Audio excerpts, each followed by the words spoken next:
everybody, to autumn in New England. It's a crisp, cool, 50-degree weather day for Minnesota and New England. The Vikings are 3-4. The Patriots 2-4.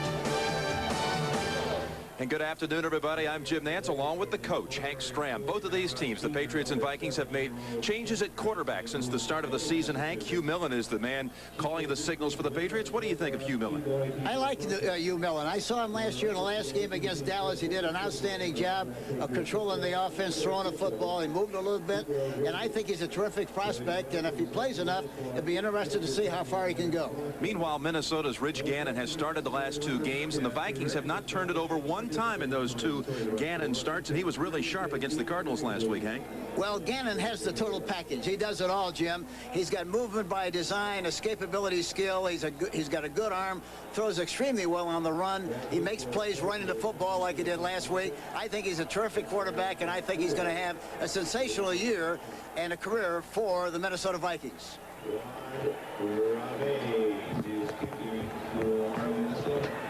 Now the Vikings have lost only once, or have won only once in their last 9 road games against AFC opponents, and that was a win at Seattle last year. New England wins the toss and will receive. Floyd Reves, who has a pretty good record of touchbacks this season, almost 50%, about to kick to John Vaughn, who has the longest run back in the league this year, a touchdown of 99 yards. This one a squib kick and just fallen on at the 22. Hey, get up and run with it. Marion Hobby, I think he got his college and NFL rules mixed up. You know, just because the knee touches the grass, you can get up and run with it, Marion, but they'll start out from the 23. Here is Hugh Millen. He has thrown 1 touchdown, 5 interceptions this season. The offensive line, Crawford, Chilton, and Riccozzi, the 3 men in the middle, all came to the Patriots off the waiver wire. Stevens starts in the backfield today. Ivy Joe Hunter is the fullback. Fryer and McMurtry, the receivers. First down, New England from its 23. John Stevens by the ankles. Chris Dolman for a loss.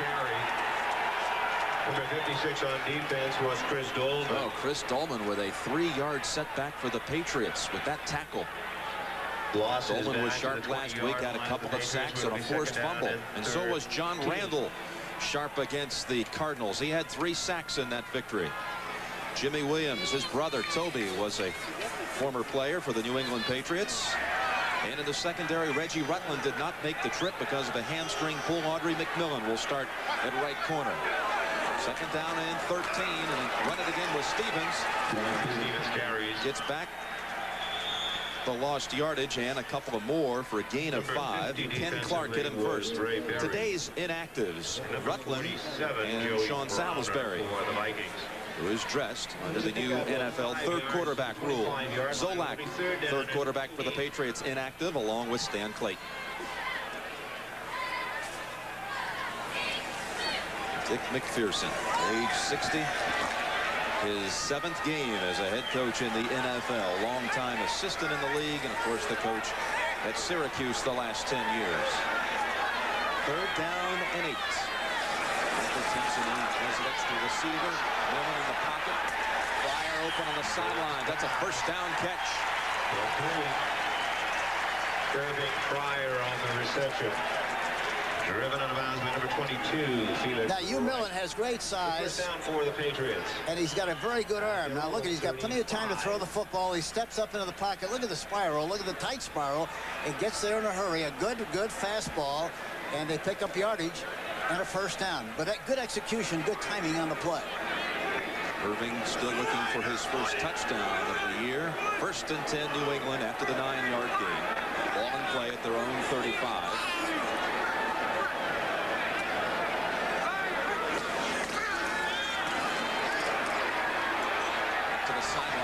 With Fryer, and this one away from the receiver. 2nd and 10 coming up. Carl Lee on the coverage.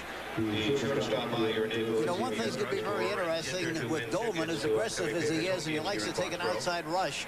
For that reason, we ought to see some very successful draw plays on the inside of him during the course of this football game, because the rush of Dolman is so severe.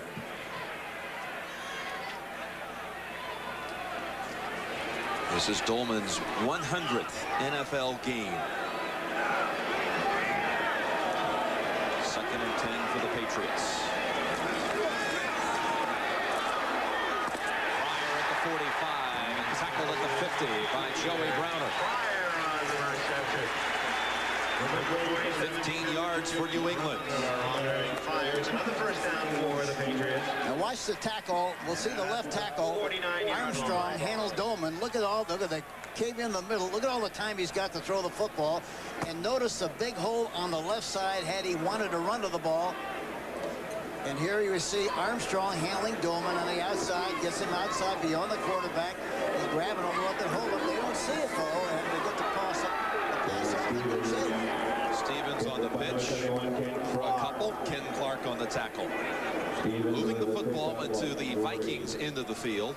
To the 48-yard line of the Minnesota Stevens' Vikings. numbers, well, they certainly don't knock you over, Hank. This is a former Pro Bowl player who had a 1,000-yard season and was the NFL Rookie of the Year in '88, and a couple of 800-yard seasons the last 2 years. Well, he's still a very good running back. I think he's had some problems from a contract standpoint, and that kind of disturbed the schoolhouse a little bit as far as what his attitude was like.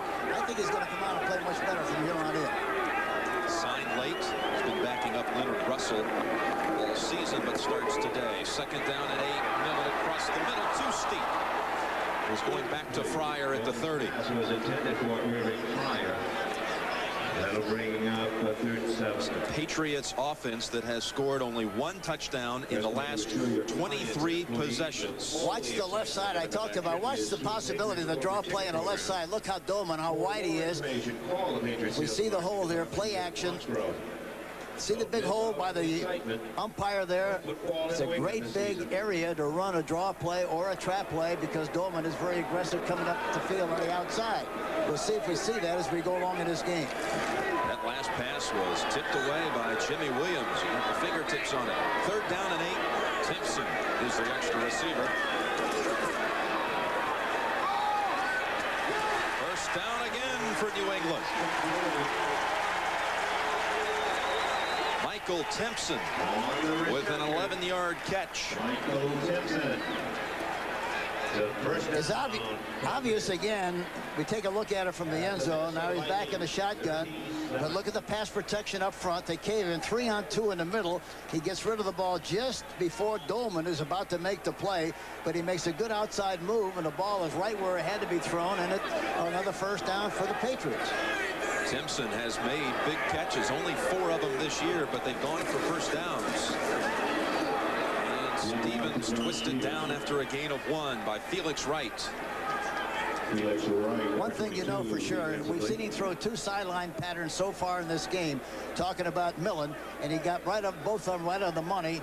And the quarterbacks in this league, if you can't throw the sideline pattern and throw it to the outside like he has the last 2 times, you're out of business. You can't play in this league. This kid's got a good arm. A Plan B acquisition at quarterback last year at Atlanta and led the Falcons to victories in their last 2 games when he started both of those games. John Vaughn in as a receiver to the left. 2nd and 9.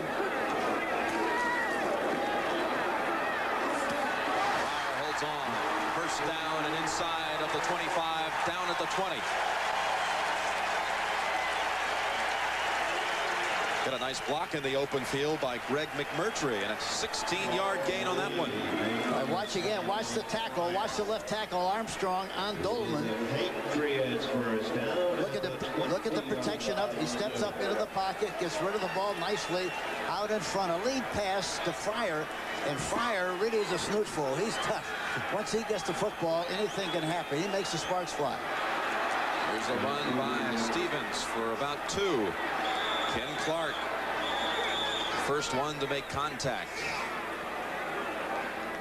So now the team in red is in the red zone, inside of the 20. Dick McPherson, talking to him yesterday, we're very excited about this team's chances of winning this game this week. He said everything's in our favor. We've had a week off. We're playing on grass. We're playing at home. We've got a lot of rest. And he was very, very positive about this game. Be interested to see how they go from here on in.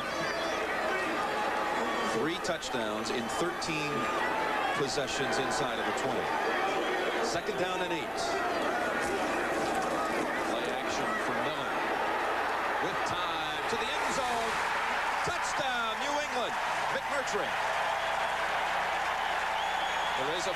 field, however.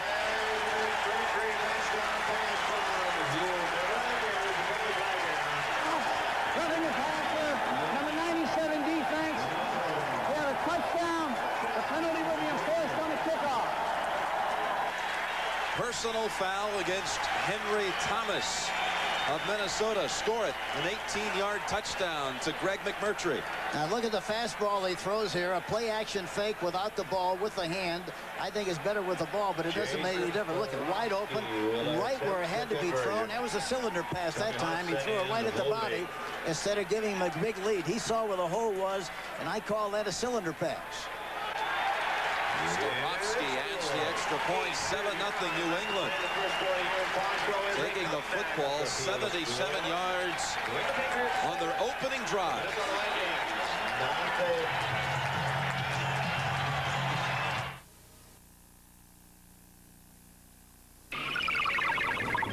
It's only the second time this season the Patriots have scored on their first possession of the day. First possession of a game, I should say. McMurtry's second score of the season. His first one was a touchdown in the final seconds to beat the Oilers. 12-play drive to open it up. You know, Jim, there's a good possibility. We talked about it a moment ago. It might be an outside kick. Well, they assess the personal foul penalty against Thomas here on the kick, so they boot it from the 50 and they drive it away. Nelson will just down it for a touchback. For the Minnesota Vikings. Dr. Linwood Kirker from Peabody, would you please report to us? Rich Gannon a week ago led the Vikings with 254 yards passing and 2 touchdowns. He ran for another, was the top rusher for the Vikings. His offensive line, a good one. Herschel Walker in the backfield to start. We'll see 5 backs in all today, and the 2 Carters caught touchdown passes a week ago. I wouldn't be a bit surprised to see him start with a pass, even though the field position's like it is. Let's see what they do. Alfred Anderson's in the backfield. Play action fake to Walker, and Gannon flings it incomplete. Intended for Jordan. Intended receiver Steve Jordan. That'll bring up the second down and 10. 5-time Pro Bowler Andre Tippett. He's already eclipsed last year's sack total. He leads the way on defense. Here's the rest of the Patriot defensive team. Ray Agnew starting for Garen Veras. Durability and dependability are unmatched. Tippett leads the backing core. And the secondary, the veterans, Lepet and Merriam, joined by Hurst and Cohen. Second down and 10. Walker's the single back to a 3-receiver formation. To Jordan, first down just across the 30. Steve Jordan on the reception. That's the great thing about that formation. They have wide receivers on the outside, and then you have to cover Jordan with a linebacker or a strong safety. There's a lot of room in the area, and plus the fact that Jordan does an excellent job of finding the real estate inside the linebackers and behind them, and that time the ball was thrown right where it had to be thrown, between the 8 and the 3, and they picked up nice yardage on the play. Jordan, who went to college here in New England, just down the road at Providence. He went to Brown. First and 10 for the Vikings from the 31. Walker's first carry. Ray Agnew. Somewhat surprising starter today. Breaks the tackle on that play. In on Herschel Walker. Walker with a pickup of 3 yards to the 34. It'll be second down and 7. Ray Agnew, second year from North Carolina State. I tell you, this front 7 of the Patriots is a very good defense. They've done an excellent job, but if the whole team played like the 7 did, they might have been 5-1 instead of what they are now with 2 and 4. Hassan Jones to the right, the Carters to the left on second down and 7.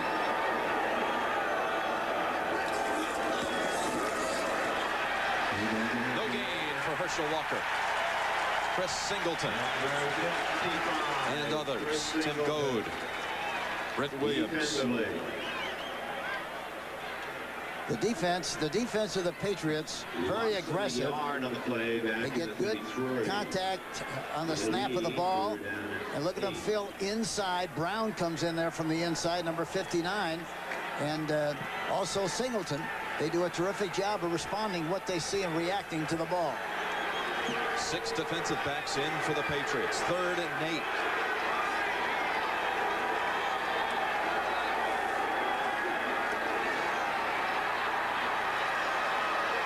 Jordan holds on. First down, Vikings at the 42. On the reception, Jerome Henderson on the coverage. Gannon rolled out to the left, Hank, to give himself some room. Here they got 6 defensive backs in the game. This is a nice thing about movement. Look at, he escapes from the pocket a little bit, gets a little room to see the ball, see the receiver, and throw it out to the tight end, who's coming across from his right side across the field against his own defense. The area is wide open, and he gets the ball right where it had to be thrown.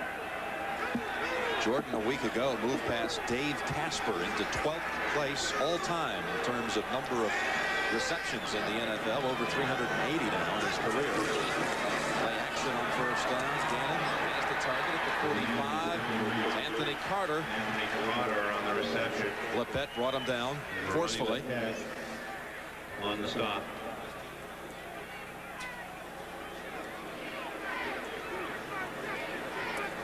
They threw that. I was surprised they threw that ball out in front of the defensive back. They had double coverage on the play, and usually you're not going to get much yardage on that kind of a call.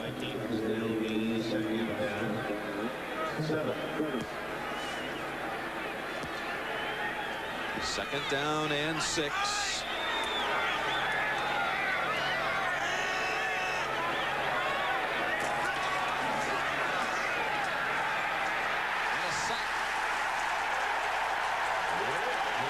Vincent Brown with the sack. And let's get an update. Back to you, Greg Gumbel in New York.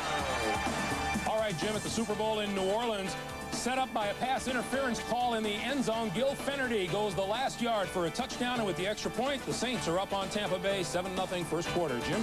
3rd down. Gil Finnerty, who ran for over 100 yards against the Vikings earlier this season.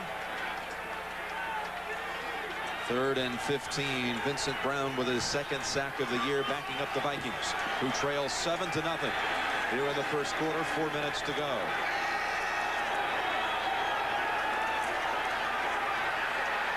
Short route to Walker. Short of the first. At the 48, Tim Gordon made the tackle. Tim Gordon making the tackle. You know, why do you throw this kind of a pass? They throw it specifically because of the kind of coverage they're involved with. They got a blitz coming on the inside. They throw the ball outside, but it's a little bit inside, and as a result, he has to slow down to make the catch. Had he caught it instantaneously, like it should have been thrown, he might have made enough yardage for the first down. Took too long for him to get the ball to him, and threw it improperly to begin with. The NFL's leading punter, Newsom, boots it to Fryer at the 13. And across the 20 to the 22. 40 yards on the punt, 10-yard run back. Patriots lead it. Having scored on their first possession, they'll touch it for the 2nd time when we come back. At CBS Sports would like to send our warmest wishes to Gloria Swanson, the wife of Vikings publicity director Merrill Swanson. Gloria had surgery Monday and is resting at home today. Gloria, we know you're doing fine, and we all wish you a rapid recovery.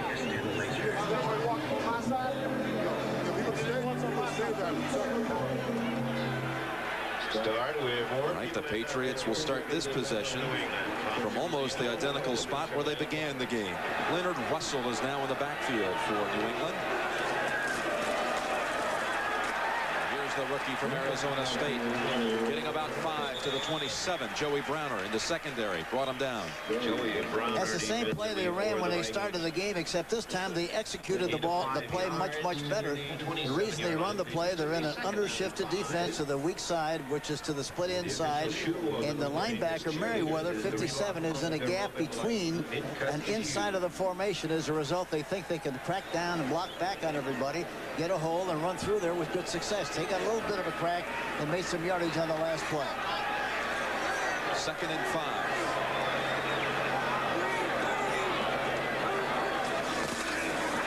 So again, Hunter with the lead block. But Kenny Clark drags him down from behind. Maybe a yard.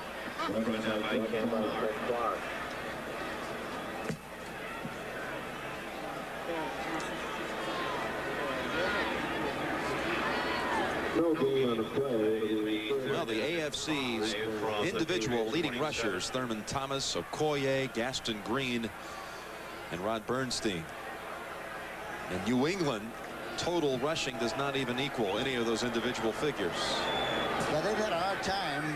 They've lost some people with their offensive line. We've got 3 youngsters inside, like you mentioned, and as a result, they really haven't been that efficient. Shotgun on 3rd and 5, and Dolman gets a hold of Millen and will not let go.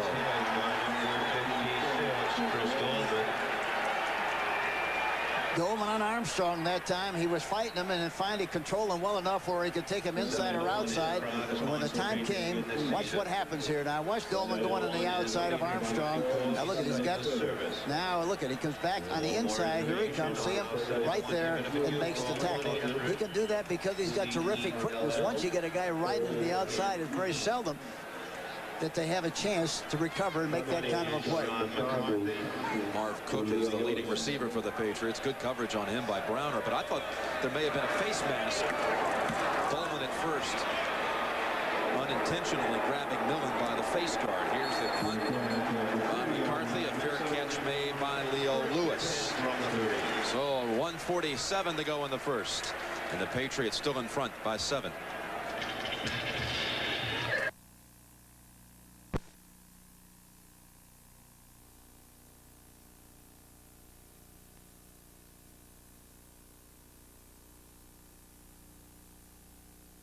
Play on 3rd down again for the Patriots. Did Dolman at first grab Millen by the face mask, or was it inside of the helmet? Well, it's hard to tell. He grabbed him someplace, that's for sure, Jim. I think it was probably inside the helmet. But anyway, that was a good observation on your part because he got a hook on him someplace. Vikings trailing by a touchdown in the first, starting from their own 30. And that play is whistled dead. Steve Jordan jumped early. See, one thing you have to be careful when you play against the Patriots in that Joe Collier has always been a great movement guy as far as the defense is concerned. False start, number 83 offense, moving prior to the snap, 5-yard penalty, still first down. They line up in one defense and then jump to another. As a result, it creates a moment of indecision and sometimes makes you jump prematurely, just like it happened on the last play. And that's exactly what happened, and that's why there was a penalty on 5 yards because of the movement by the New England Patriots defensive line and linebackers.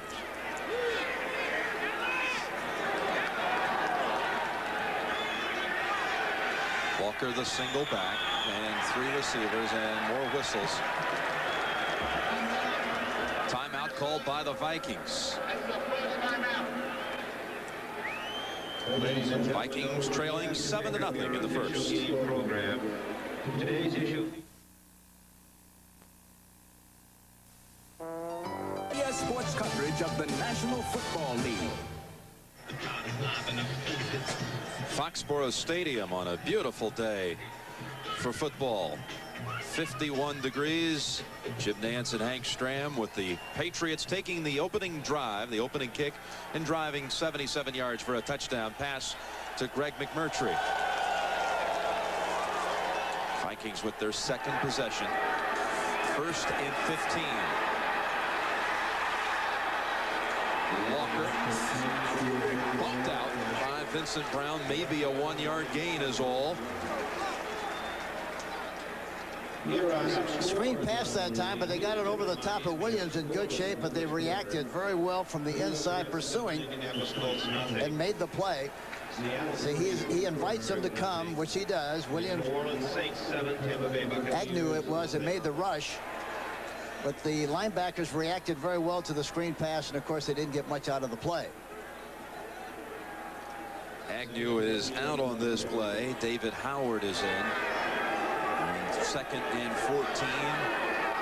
Nickel package for the Patriots.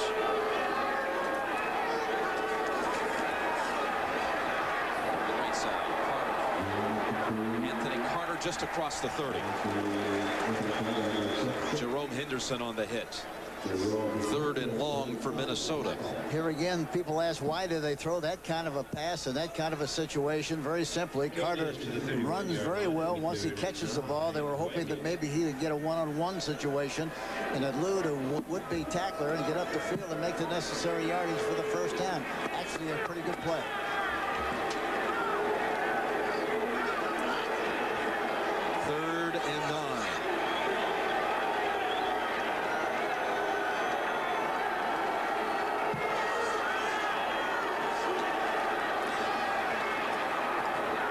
Catch by Walker, fighting for the first, and Herschel has it. Well, his critics say he goes down on the first blow, on the first contact, but this was Walker knowing where the first down yardage was and fighting for the extra yard to keep the drive alive. A lot of determination on that play. Great effort on the part of Herschel Walker. That was because of second effort. That's all it was. Rich Gannon hits his last 7 passes of the quarter. Vikings will have it 1st and 10 when we come back to start the second.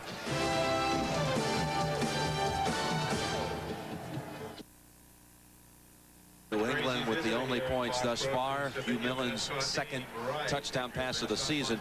Rich Gannon was drafted in 1987 by the Patriots. He lasted 6 days as a member of New England before he was traded away just shortly after the draft to Minnesota for a 4th round pick. Well, the old flea flicker, and Gannon doesn't find a man open. Throw it away.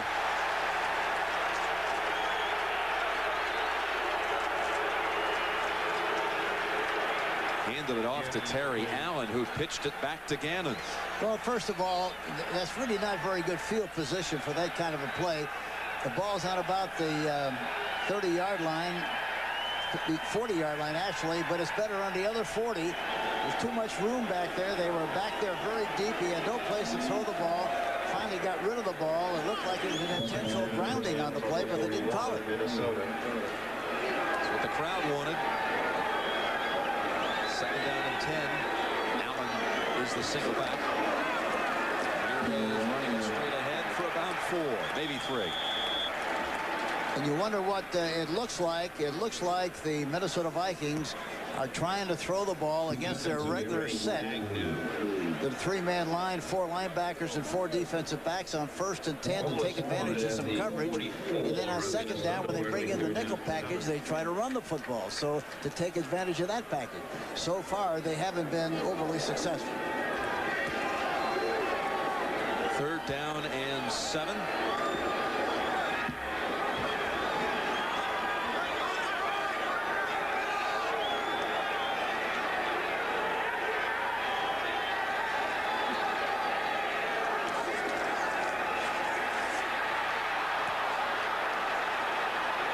His great escapability sets it up for Carter. Chris Carter with a great catch at the 24. See, that's what we talk about when we talk about escapability and movement by design. That time he escaped from the pocket, and had he not had that ability, he probably would have been sacked for a big loss. However, he escaped to the outside. Carter's in the inside on the slot, kind of a crossing pattern inside. He looks in to the outside and goes up the field, and look at Carter. The ball's a little slow getting there, but he makes a leaping catch. Chris Carter, terrifically outstanding play on the pass catch.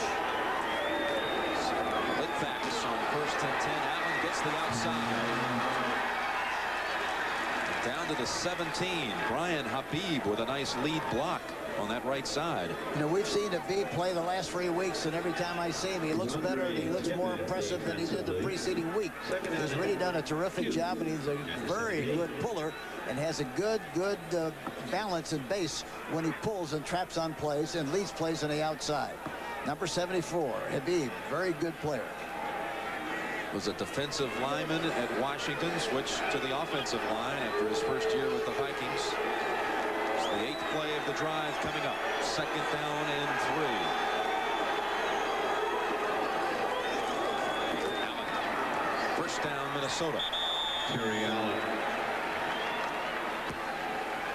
I think I mentioned a moment ago that Gannon had been drafted by the Patriots in the 4th round. Then they turned around and unloaded him for a number 4 to the Vikings. He was determined right away he did not want to play for New England after he heard from Dick Steinberg and Raymond Berry. They were telling him, you're a great athlete, we'll find a position for you to play. He said, hey, I want to play quarterback. Yeah, that's all you have to do is tell a quarterback you find a position for him, and then it's adios amigos.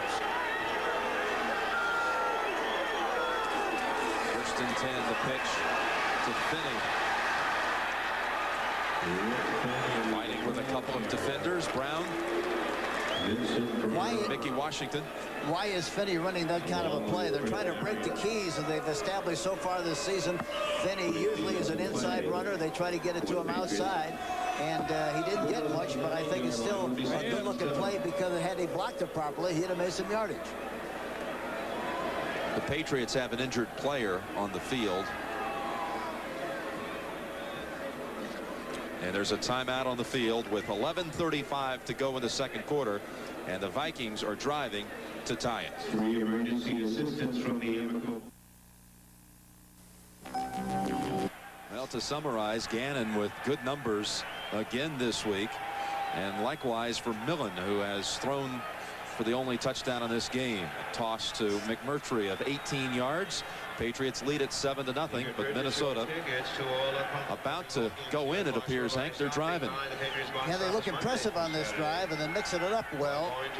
And it's really interesting to see how they throw the ball so much on 1st and 10 and run the ball on 2nd. 2nd down and 7.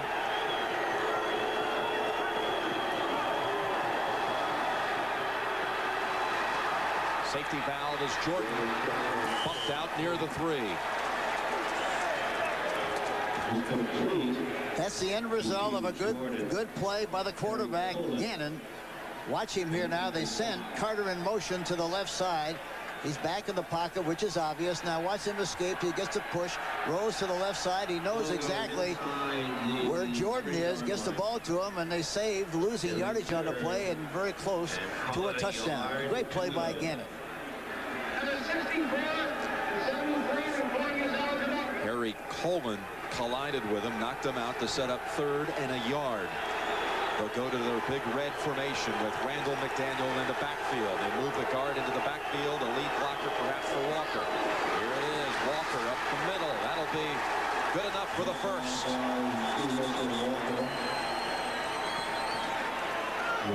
Well, there was a lot of folks over there, I'll tell you that, Jim, that time. Good penetration by the defense, but the offense got just enough of a push. And Herschel, as big and strong as he is, moved the pile a little bit. He got it close to the goal line. Watch the push on the left side. Look at all the weight forward on the offensive lineman. Look at the lead block. McDowell out in front. And they get it in for the touchdown. For the 1st down. Not enough for the 1st down. Yeah, now. for the 1st down, and McDaniel got a good push out in front, leading the play. Well, they're actually going to measure for it. The injured player before the commercial break, we saw an injured player on the field. It was Chris Singleton. He's being administered to on the Patriots bench. Stretching out the chains easily enough for a Minnesota 1st down. It'll be 1st and goal to go for Minnesota. Walker kept this drive alive, Hank, if you remember, on that catch on 3rd down back in the Vikings end of the field, where he got just across the 40 to maintain possession. 12th play of the drive, 1st and goal. Could be a good place for a play-action pass here. There it is, Hank. Flags are down, however. Gannon lost it to the back of the end zone in the area of Jordan, who says, wait a minute, what about interference? Ronnie Lepet was on him. Flag at the line of scrimmage. The fake was not very good on that play. Didn't do a good job of selling the run at all. And for that reason, I think they read it pretty well. Watch the fake. See if we see it. See, you don't hardly see it at all. He barely puts it in and takes it right out, which doesn't fool anybody. He's way outside of containment. Throws the ball across the field, which is very dangerous, but in spite of that, why there was a chance for the catch. The penalty, Hank, was against Ronnie Lepet for lining up offsides. Don't forget tickets for upcoming home games on sale here. So just inches shy of the goal line. First and goal for Minnesota. They'll keep McDaniel in the backfield. He's offset to the right. Novoselsky on a wing to the right. Walker gets the football and in for the touchdown.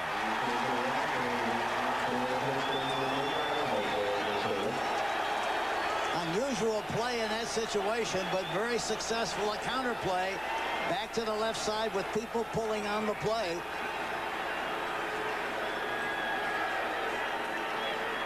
Watch now what they do here.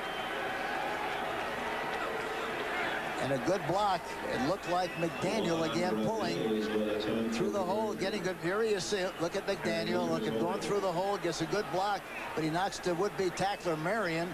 But it didn't make any difference right into Herschel Walker. Herschel still goes in for the touchdown. Reveiz ties it at 7. That's the first rushing touchdown the Patriots have allowed this season. 10 minutes, 10 seconds to go in the second.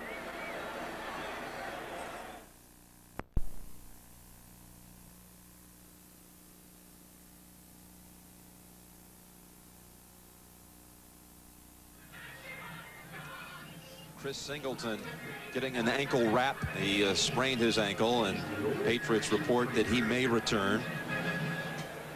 Pats for sale. 1-800-HELP-US.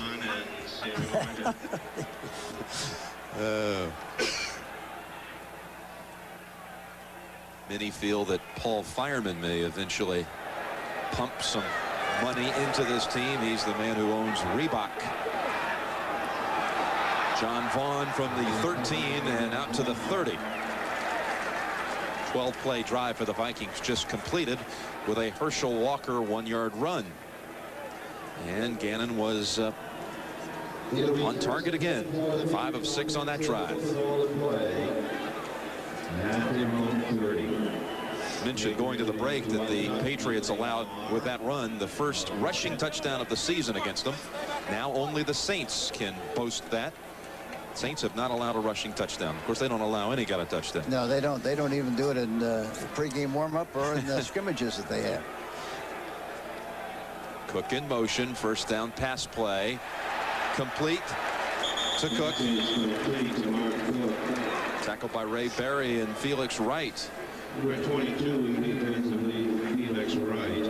Cook knows where the holes are. He's like a center in a basketball team. You know, he gets pushing and shoving in that middle area. Look at the middle is wide open. There he goes, right between the linebackers. Makes the catch. Fights for a couple of extra yards on a play, but he knows where he's going and where he's supposed to be at all times. A good, steady, solid performer. He leads all tight ends in the league in receptions. Now with 35. Second down and 3. Out of the eye, they run it straight ahead with Hunter. Maybe a yard is all.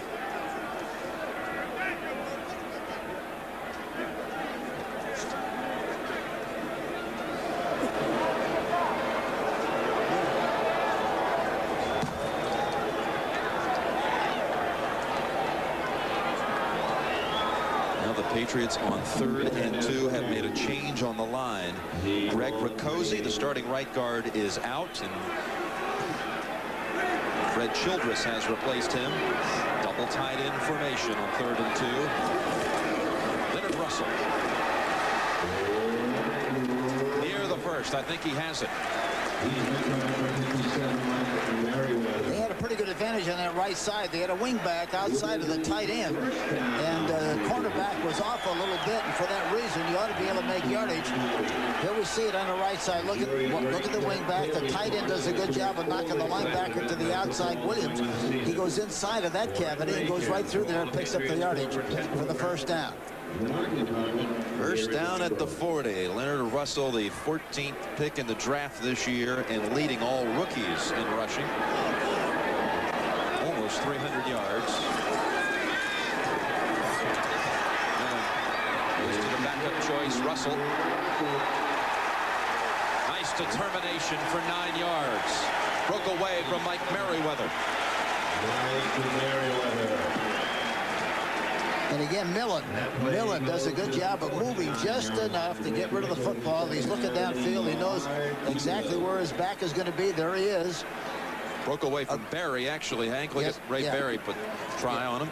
Yeah, he overran him and tried to knock him down with an arm. You're not going to do that. Merriweather really gave him a ding that time on that shot and drove him right into the turf. He doesn't miss many tackles. Merriweather doesn't. Second and less than a yard. Near the 50. Russell. Jimmy Williams with a nice stick.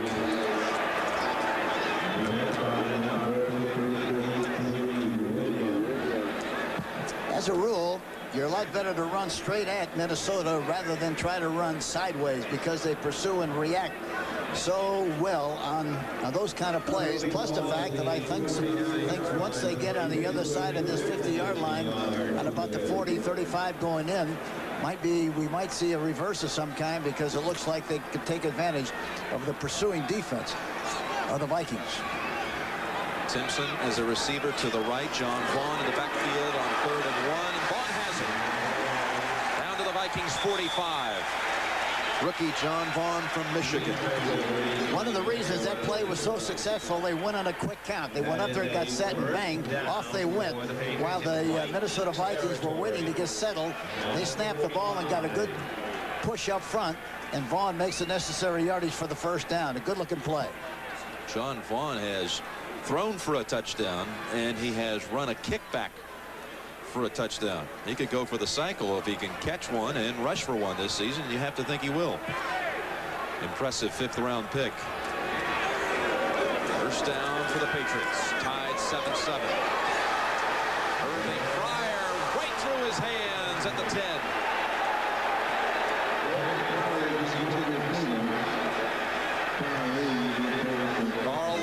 Coverage. Millen had completed his last 5, and that was a beautiful pass.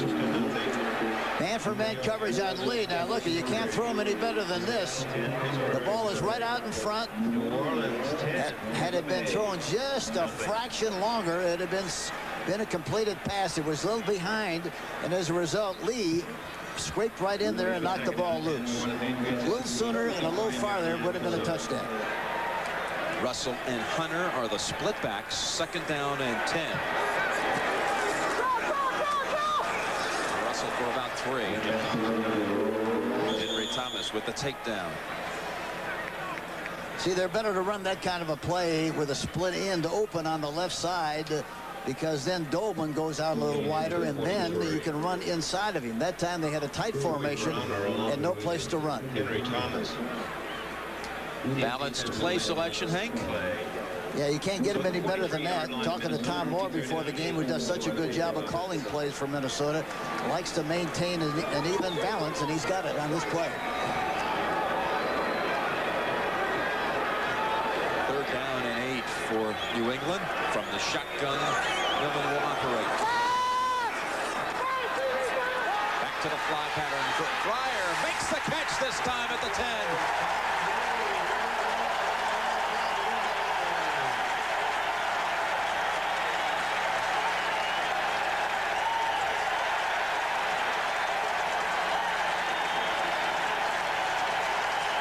That time they had 5 defensive backs. Look at Lee, and Wright's going to be coming. That's man-for-man coverage, and Wright is coming from the inside. Look at him come. That ball had to be thrown one place, and that's where he threw it. Right on target for the big catch. Beautiful execution, a great throw by Millen, and a wonderful catch by Fryer. And there was good coverage, not much separation between the backs, but he got it right where it had to be thrown. 2 tight ends in. 1st and goal from the 10. Russell. Driving and riding like a bull ride down to the 6. Needed a saddle on that one. But here again, they're starting to hit that left side a little bit. They got to do that more often to slow down the rush of a great rusher, Chris Doma, number 56, who does such an outstanding job of running up the field on obvious passing situations. You got to run inside of him on the draw. They came close that time, but ran a little tighter than they should have. A week ago, the Patriots had some early momentum against Miami, and Millen threw an interception in the end zone. Now it's second and goal from the 7.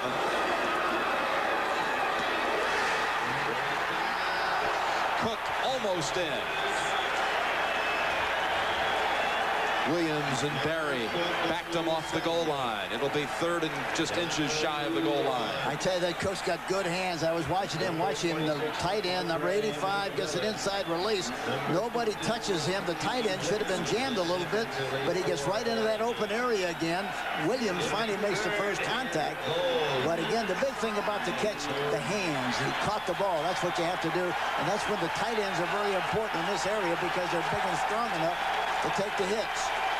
Out of the eye, Hunter's the fullback. Russell, the tailback on 3rd and goal. Russell, he's across. Touchdown, New England.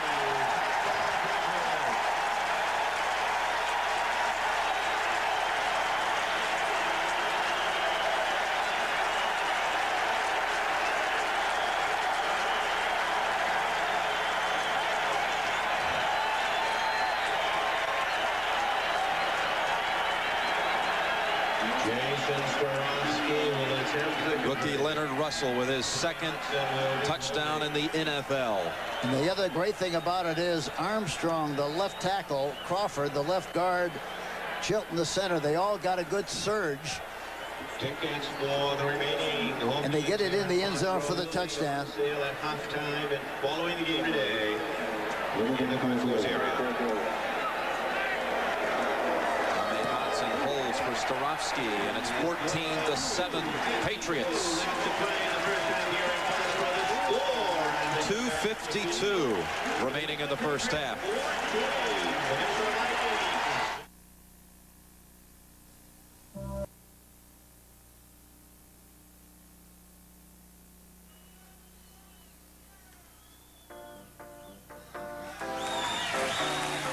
All 3 have come on drives, good drives of at least 70 yards. You know what I'm impressed with? They talked about the offensive line of New England not being very efficient. They're doing a good job of coming off the ball this afternoon and controlling the line of scrimmage. 12-play drive for the Patriots that time. Starofsky kicks it away to Nelson at the 6. To the 25.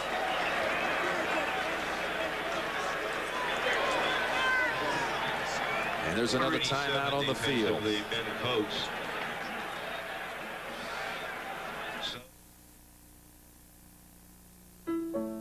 All weather in the fall at Foxborough, New England and Minnesota. It has been as crisp a first half as the weather. And tonight we've got World Series action game 2. The Atlanta Braves and the Minnesota Twins. Join us at 8 o'clock Eastern time. First pitch at 8:35. Glavine for the Braves. Tapani for Minnesota. Twins winning last night 5-2. Split backs Anderson and Walker. Play action fake on first down. Gannon gets away from Tippett and he'll carry it out for about 9.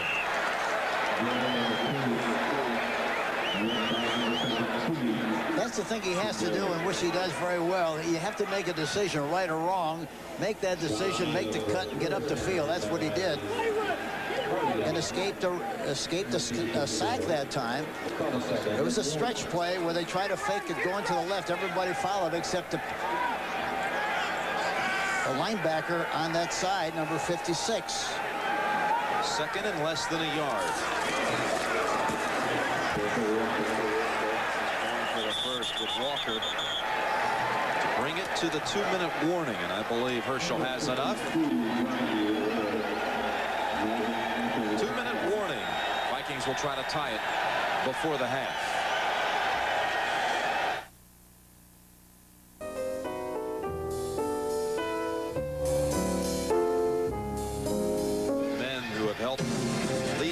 to a 14-7 lead. And coming up at halftime, the NFL Today Dockers halftime report. Greg and Terry will have all the scores and highlights and latest information from around the league. That's coming up at halftime. 2 minutes to go in the second quarter. 1st and 10 for the Vikings. The Walker carry was enough for the first. Darren Nelson has now been inserted into the lineup for Minnesota. He's the single back. They like to use him on counter plays and also throw to him out of the pocket. That pass right in the hands of Carter, Chris Carter, and he couldn't hold on. Would have been only a gain of a couple and would have used about 20 seconds on the clock. Jerome Henderson on the coverage. The thing that they're doing very well is changing the tempo. They throw short passes, a few long passes, play action passes. They move the pocket, putting a lot of strain, a lot of pressure on the Patriot defense. Talking about the Minnesota Vikings. Gannon is 9 of 12. Same numbers posted by Millen on the other side. 2nd down and 10.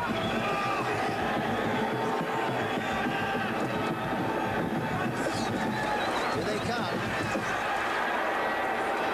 Nice catch by Anthony Carter near the first at the 46. Working on Maurice Hurst. Good anticipation on a part of the quarterback. He smells the blitz coming. He gets back and sets up nicely. Dolman going to the outside. Or Tippett, I'm sorry. Tippett going to the outside. He gets the ball right to his great receiver, the Ghost, A.C. Carter. And AC has the first down. His 3rd catch of the day. Hasn't had any long ones, any long opportunities to this point. 1:52 left in the half. Quickly out of the pocket. Gannon jarred at the 47 by Goad. And Agnew. Agnew and Tippett, actually. Watch Tippett, number 56, with good reaction. Vikings have used their 2nd timeout, Hank.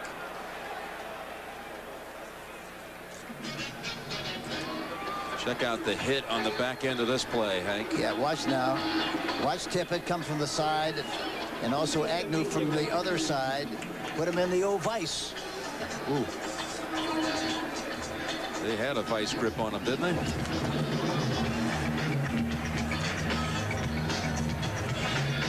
.139 left in the half. Tell you one thing, the bodies are flying around out here this afternoon. They're really making good contact, a lot of good hits, especially defensively. That's the enthusiasm and energy that has been injected into the New England franchise by Dick McPherson. And it's a doubleheader day for you on CBS. The Lions and Niners on the back end of our doubleheader today. What a good one that one is. Detroit coming off a bye week with a 5-1 record. 2nd and 9 at the 47. Their last game was a come-from-behind victory against Minnesota. 2nd down pass to Jordan. Takes it to the 46. He had a double on the outside receiver, which made the tight end very open in the middle area. They got it to him very quickly. It is 3rd and about 2. Chris Carter has the first down and gets out of bounds. It'll be a first down. Chris Carter with more catches already than he had all of last season. He now has 30 on the year.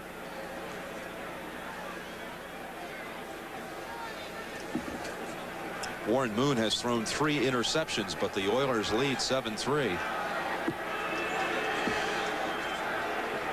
1:16 to go in the half. 14-7 New England. First down for the Vikings. Chris Carter for a short gain. No, he breaks away.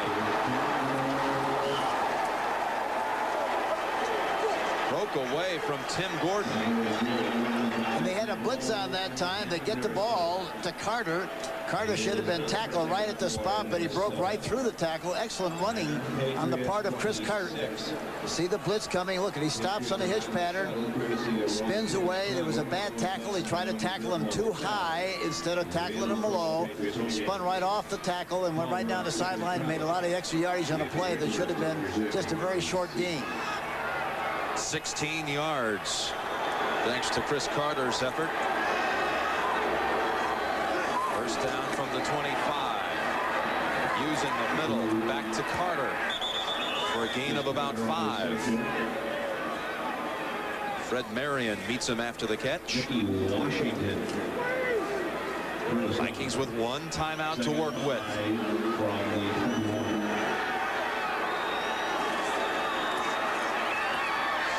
For near the first down yardage, Jordan drops it.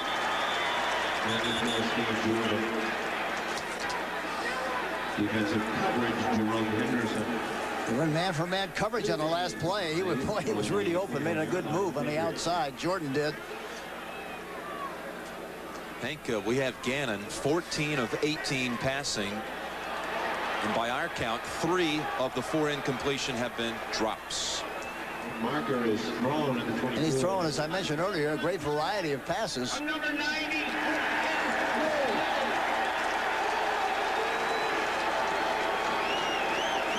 An unsportsmanlike conduct penalty against Garen Veras. Got into it with Loudermilk. Yeah, it looked like a kick. A little boxing on this Sports Sunday for Veras. A little pugilism. A little pugilism. And that moves the football to the 10-yard line. First and goal for Minnesota.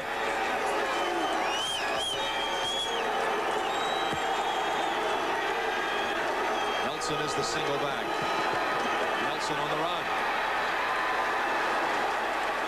About the 5. Now they'll have to watch themselves. 1 timeout to work with. Gannon gets him back to the line quickly. Second and goal from the 5. Under 30. In the area of Hassan Jones. And look out over there, David Poole. Hassan Jones. Kicked in the wall, though, didn't he? Look at the big hole there. Yeah.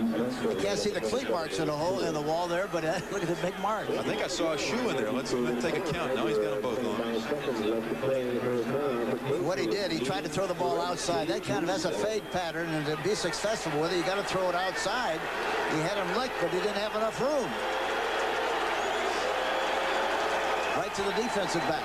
Third and goal from the 5. 25 seconds left in the half. Looking to tie it.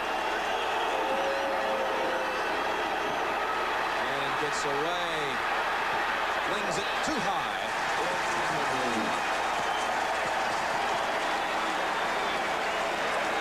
I'll tell you one thing, he buys a lot of time. That time was another good illustration. Avoided a sack, jumped to the outside, threw a sidearm, threw it right out of the ballpark.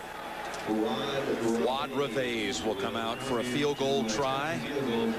He has made his last 17 attempts. A Vikings record. Patriots have called a timeout. 40-second timeout. Patriots call a timeout with 18 seconds to go, and Reveiz will be trying a field goal of about 23 yards. How about Dick McPherson yesterday? Wasn't he fun to talk to? He's got a lot of excitement, a lot of energy. Says, hey, we're no longer considered the doormat of the league. We're tied with the magnificent San Francisco 49ers going into the week with a 2-4 record. Yeah, he's a great salesman, and to be a good coach, you have to be a good salesman. He sells his coaches, he sells his team, and everybody we talked to yesterday all identify the personality very vividly by saying he's a great motivator and really keeps us going. He's up every single day of practice. Kevin Colley to the administration building, please. Kevin Colley. Newsom will hold for Reveiz.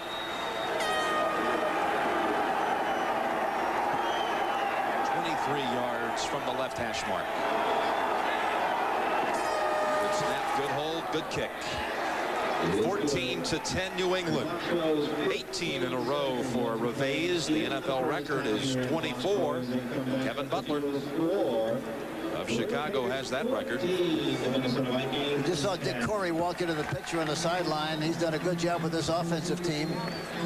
He's had a great career, was a head coach in New Orleans, and also with the Rams as an assistant coach. Knows this offense extremely well and teaches it. He's a very fine teacher. New Orleans of the USFL. Right. And Boston Breakers also.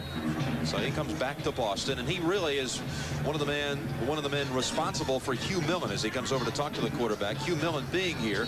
Millen was with the Rams when Corey was Los Angeles' quarterback coach, so he knew what he could do, and he very aggressively pursued Hugh Millen with the Plan B plan.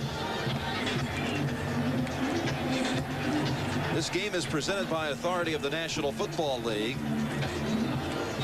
And this CBS telecast is intended for the private use of our audience. Any rebroadcast or other use of this telecast without the express written consent of CBS, the New England Patriots, and the National Football League is prohibited.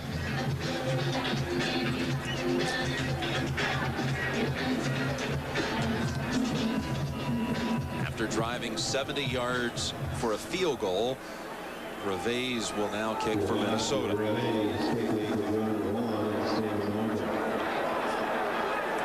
Scooped into 37, and down at that point is Marion Hobby, who also fielded the opening kick of the game. And again, coming up, halftime report from Greg and Terry, scores and highlights from around the league. Minnesota's got one timeout, New England 2. 10 seconds on the clock.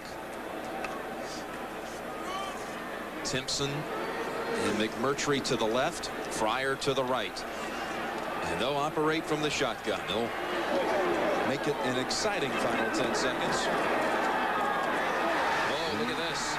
McMurtry at the 39, and they use the timeout.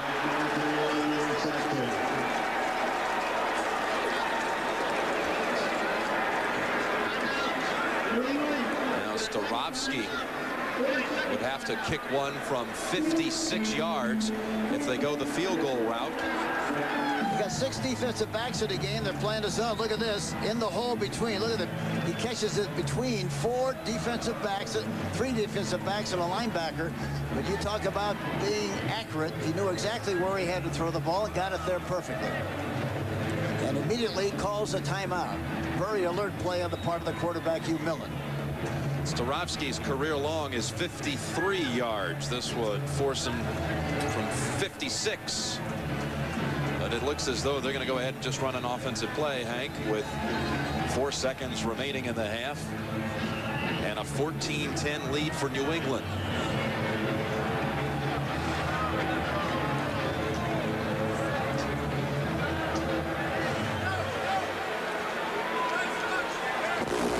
We on several occasions, you know, back years ago, Jim set up a field goal because we had such a great kicker in Jan Stenerud.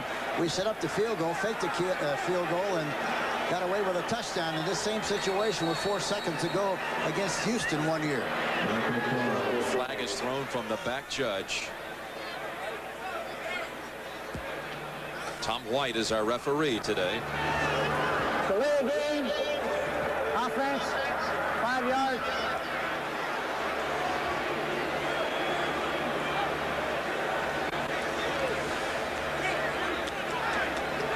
Well, you'd never know, Hank, that New England is ranked dead last in the league in total offense, the way they've driven it twice for over 70 yards and a touchdown. Very efficient, very precise. And of course, I was very impressed again. You had to be with both quarterbacks. Hugh Millen. Here's Millen with great protection.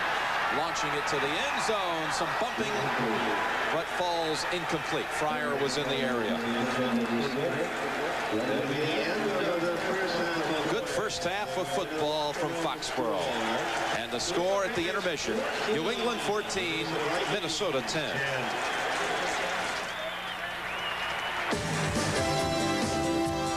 CBS Sports coverage of the National Football League is sponsored by Ford and your Ford dealer. Have you driven a Ford lately? Delta Airlines, we love to fly, and it shows. And by Castrol, engineered for today's smaller cars. A little chillier than he might know at the present time. That's right. A lot of chilliness in the air this afternoon. Islanders picks it up off the bounce to near the 30.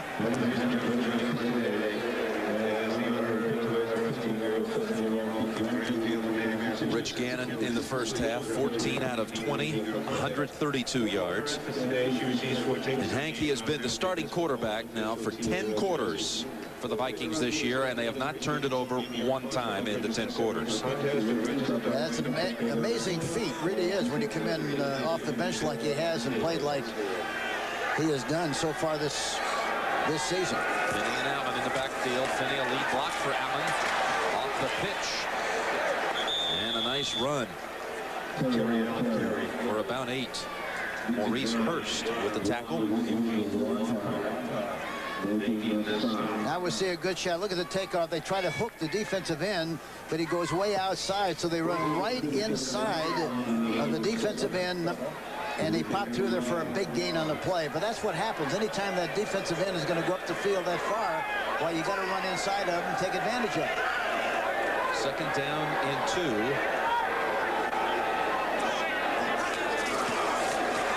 Inside with Finney for the first.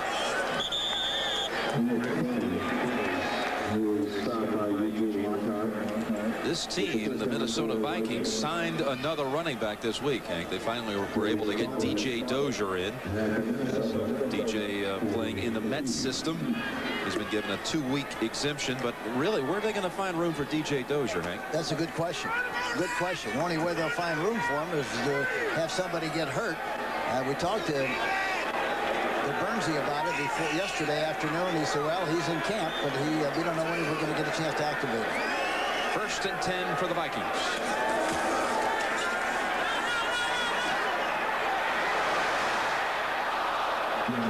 Levette had the coverage on Hassan Jones.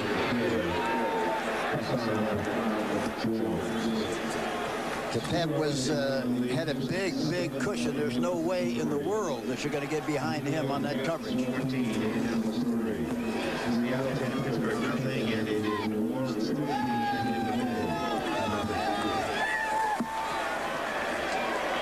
Second down and 10.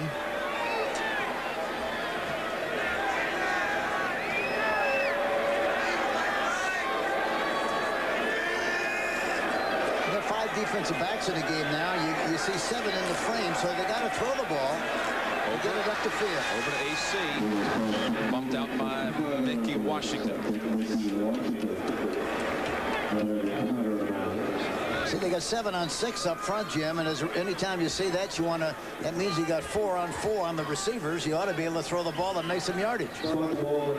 Hank, when we talked to Rich Gannon, he told us, I'm in charge of the huddle, and he's not afraid to confront one of his own players, even though he hasn't been a starter that often at Minnesota. Well, that's the thing. You got to, as a leader back as a quarterback at the quarterback position, you have to express your personality. You have to do it your way, regardless what that way might be. But you got to have the chuck in that huddle. Third down and 6. Open is Carter at the 40. Chris Carter had one-on-one coverage. Mickey Washington, he beat him. And the football rests at the 38 of the Patriots. Here you see him in the slot. Washington.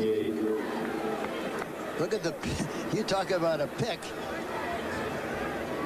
But the ball is thrown inside. Washington is on the outside. He's got outside leverage, but the ball is thrown inside. He makes the catch. Good collision course on the inside of making him get open. You can see more receptions in 91 than 90, and you can add 5 more to that total for 33 of the season. First and 10 in traffic. Back to Carter. 6th catch of the day, and Vincent Brown defending.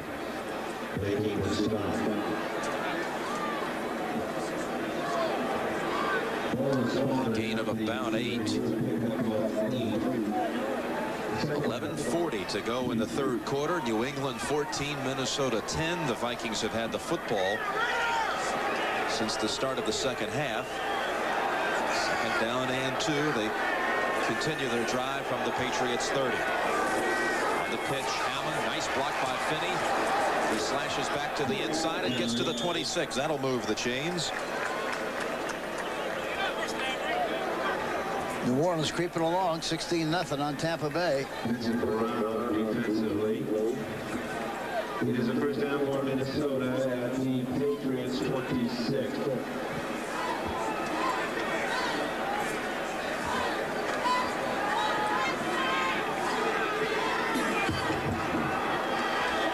First down and 10. 8th play of the drive to start the second half. I'd like to see 8 guys in the picture right there in the frame. You got to be able to pump it up. Gannon rolling left hand at the 15. Carter, did he hold on? Yes, they say. He bobbled it for a moment. It's a first down at the 14. He bobbled it, but regained possession of it. See, look at that, moving to the left, looking to the right side, coming back. Look at the way he caught the ball out in front with his hands. It started to drop, but he got it before he hit the ground. It looks like he did, but it's awful close. I'm not so sure. They better get the play off. Yeah, they better is right, because it looked like the tip of the ball hit the ground. Gannon had his team at the line, and then he was looking right and left and burned some time, and now they'll review it upstairs. See, that kind of a play, they ought to have a play predetermined in the huddle, go up with a no huddle on any kind of a play that might be questionable, get the ball off and get going. The ruling on the field is a completed pass. The play is being reviewed. Yeah, I couldn't. It looked at first like it was a completed forward pass to me, Jim, but it looked like in the process. The ruling on the field. We looked it back. Completed pass. The play is being reviewed. But it looked like the bottom of the ball, the tip of the ball, might have hit the grass as it went through his hands. Either that or his shoe. Yep, might have been his shoe. But it was very close.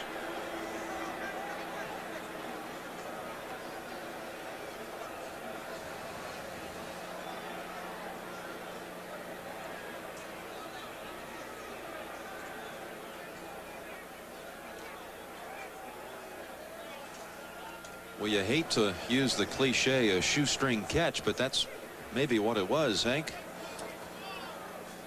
I'm not sure that was a conclusive replay either.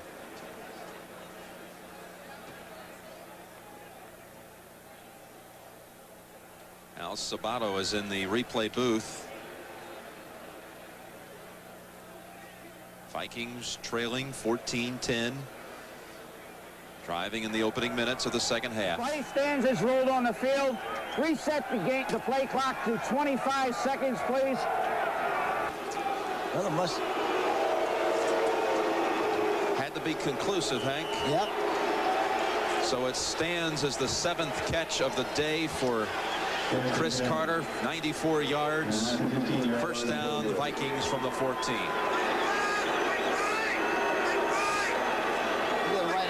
Look at all the room they got outside from a passing standpoint to the slot. Batted down by David Howard, who has come in for the injured Chris Singleton. See that he blocked the ball because the tackle didn't block him low enough. You got to hit him at the belt to make the hands come down so you can throw over the top of him. Let's see what happens. Look at the right tackle here now blocking. See how high he is? See the watch. He sees him all the way and gets up in the air and knocks the ball down. David Howard with the play. Former Viking, played with the Vikings from 85 through 89 and then was part of the Herschel Walker deal to Dallas. Later traded from the Cowboys to New England. Second down and 10. All the people up front. For the end zone. Just away from Chris Carter. Good coverage by Washington. Yeah, Washington really did a good job of covering on the play. There was not much separation there at all.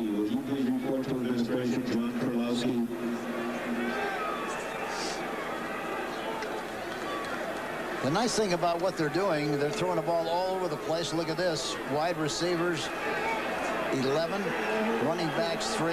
Tight ends, 4. They're moving around, letting the grass grow. Third down and 10. Slot formation right with the Carters. Jones to the left. Let's see if they run a pick play of some kind on the right side. Yeah, they started to. Fake the pick. Hassan Jones holds on. Hold on. Incomplete, they say now, as the ball pops free. Incomplete. Would have been short of the first at the 10 anyhow. Hassan Jones, correction. David Howard ended up with it. He touched the football a couple of times on this series. A deflection. Look at all the room up the middle. Had he taken off to run with the ball, but he tried to catch the ball out in front with his hands. They were upside down and got the ball knocked out of there. Fred Marion hit him. And now Revay's in for the field goal attempt of 32 yards. This is murder to get down here this close 2 times and wind up with field goals. Revay's extends his streak to 19 in a row. And Minnesota creeps within 1. 14-13. New England, 9:30 remaining in the third quarter.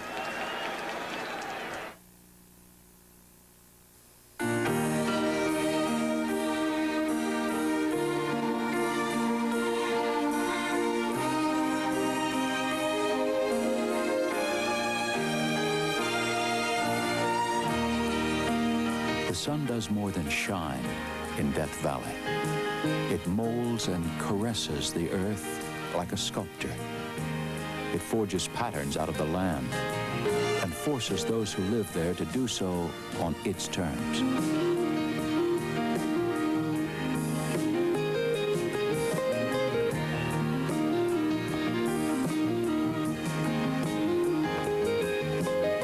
Those who accept the terms can survive in Death Valley, can understand the power and mystery of the sun and the beauty it has created.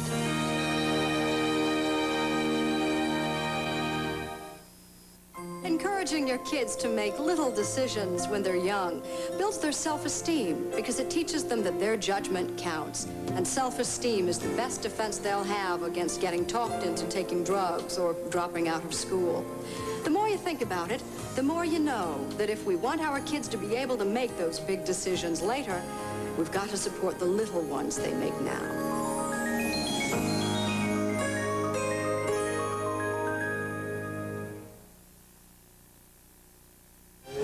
Well, game 2 of the World Series tonight, 8 o'clock Eastern time on CBS. Last night, Greg Gagney's 5th inning 3-run homer helped put the game out of reach as the Twins down the Braves 5-2. All the action starts at 8 p.m. Eastern time tonight on CBS. There are your starting pitchers.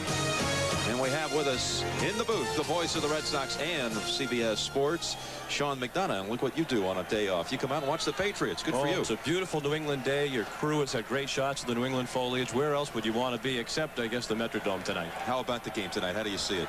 Well, I think you have to like that pitching matchup. But I'd go, I hate to say this to a Minnesota audience, most of whom are watching, but I would say that Atlanta has the upper hand tonight, although Tapani has great control. Sean, good to see you. Here's the squib kick and run out to the 35. May have been a fumble on the back end of it. The Vikings think they have it. Minnesota football. The fumble on the play.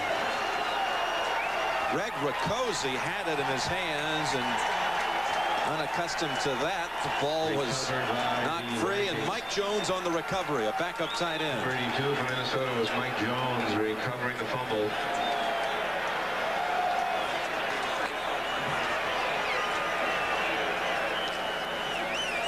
Here we see the return.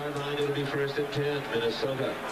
Rakosi fumbles. It comes into the pile. Wilcox was there, but number 82, Mike Jones, finally fell on it. 1st and 10, Vikings from the 35, trailing by a point and not allowing New England to touch it offensively here in the second half.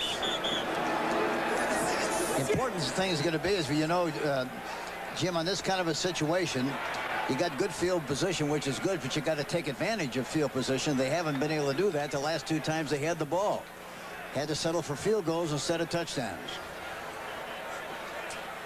Well, the strategy of Jerry Burns to not kick to John Vaughn today has really shaken up New England a little bit. On the opening kick, Marion Hobby, a lineman, didn't handle it well. By Minnesota. The play is being reviewed.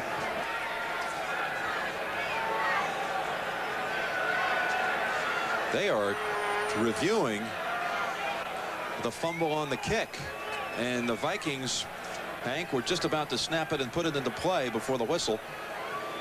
So they're looking back now at the Riccozzi fumble. I didn't think there was any question about it, Hank. I didn't think so either. I don't know what the problem is. We invite you to call the Patriots office here in Foxborough. John Perlowski, would you please report to the administration? I don't know. It's Perlowski.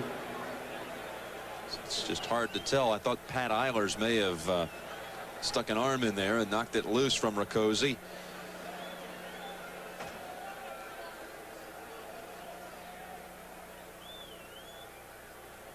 Yeah, your ball's coming free. Yeah, you saw the ball pop. Yeah, there's no question about it. It's a good picture of it there. We saw it go sideways on the play, and it was really surrounded by Vikings.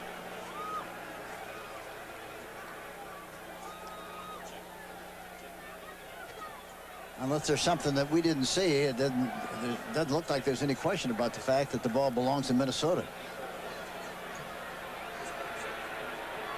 No replay interruptions in the first half, but a couple here in the first 6 minutes of the second half.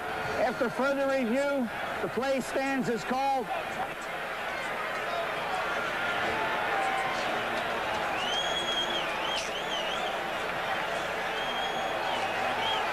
Vikings have the football, 1st and 10. And the Patriots 35. The man who recovered, Mike Jones. Split backfield, Terry Allen and Alfred Anderson. The straight A backfield, slot formation to the left. Here's a play action with heat. Gannon just throws it away in the direction of Hassan Jones. The pressure coming in from a charging Harry Cohen. Yeah, they're playing it good. Somebody's a cop over on that backside. They're playing it good. They roll out the bootleg to the right side. He's not getting outside and getting enough time to throw the ball and set up and get it downfield like he'd like. Well, the mascot wanted grounding, Hank. Threw 2 flags on that play.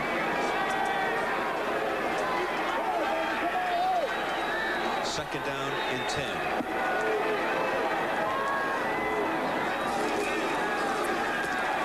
The sweep and cut under at the 30-yard line by Mickey Washington.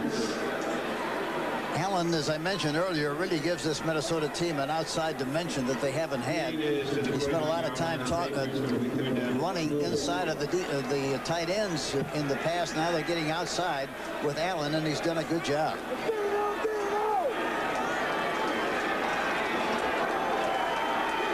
Down and 5. And 5 defensive backs in for the Patriots. Look at all the guys. You got 8 in the picture, right? 8 in the frame, right up in front. You got to be able to throw the ball in good shape here. Whoa. Not a pretty pass at all. Intended for Anthony Carter.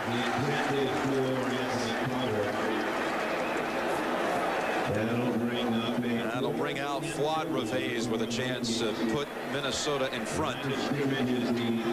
But his field goal streak will really be tested on this one. It'll be a 47-yard field goal. But he's got a heavy shoe. He's got a heavy foot. If he hits it, it'll pump it through there. If he hits it. He's made one of 49 already this year. Yeah, he's got a good leg. Morris will snap it to Newsom. This could give the Vikings the lead. The kick by Reveiz. No, not this time.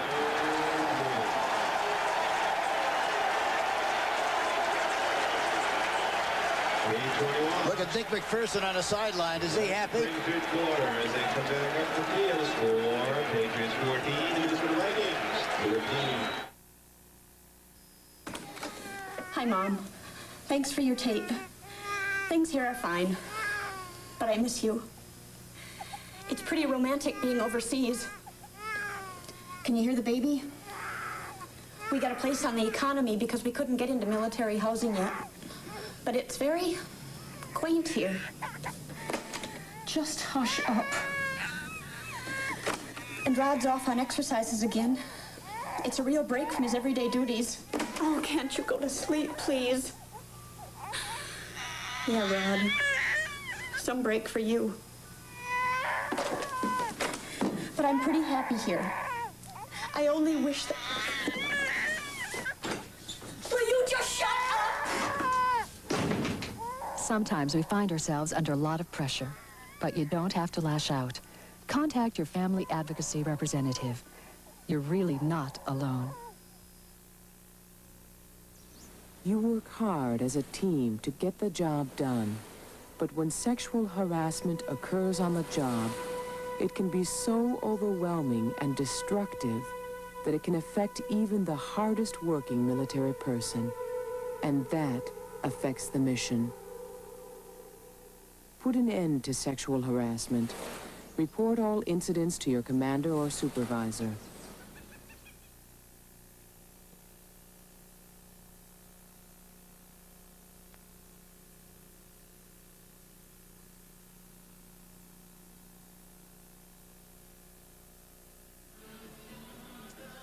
Watch Reve's on the kick here. Yeah, watch his left foot, and this is the only second kick he's missed since he's been with the Vikings. Let's see, watch his left foot. Score updates are on there. See it caved? New Orleans 16, Tampa Bay. Got on the outside. I don't think he got a good chance to follow through and get it hooked around like he should have on the kick. His streak is over at 19, and here's a screen to Stevens for little yardage. Ray Berry on the tackle. Sounds kind of strange to mention a Ray Berry's name in this area. Yeah, really. After Raymond Berry coached him to the Super Bowl. And of course, we saw Raymond a couple of weeks ago. He's with the Lions now. Yeah. Coaching the Lions. That's right.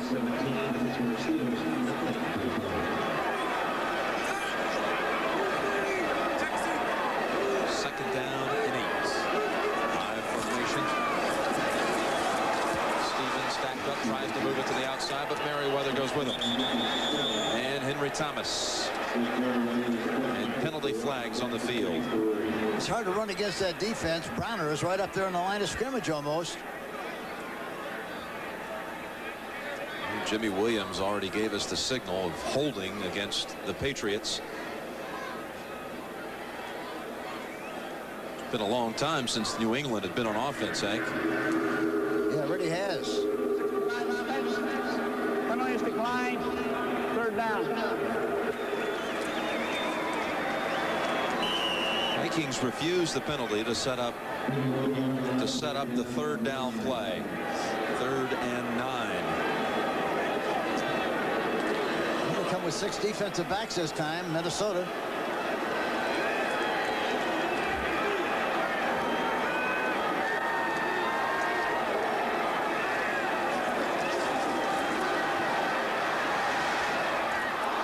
Carl Lee on the coverage, knocks it away, intended for McMurtry. And that's the kind of a play that gets you to 3 straight Pro Bowls for a cornerback, Carl Lee. And I tell you this, around the league, that Minnesota Viking defense, we'll see it in the top of the screen here.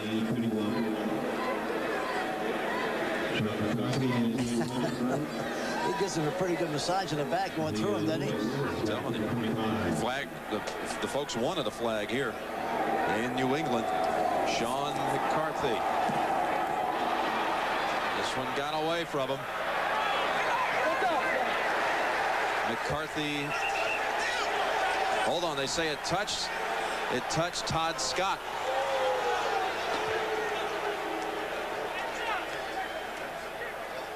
Minnesota football at the 42. That's only 27 yards on the boot. Vikings will have their 3rd possession of the half.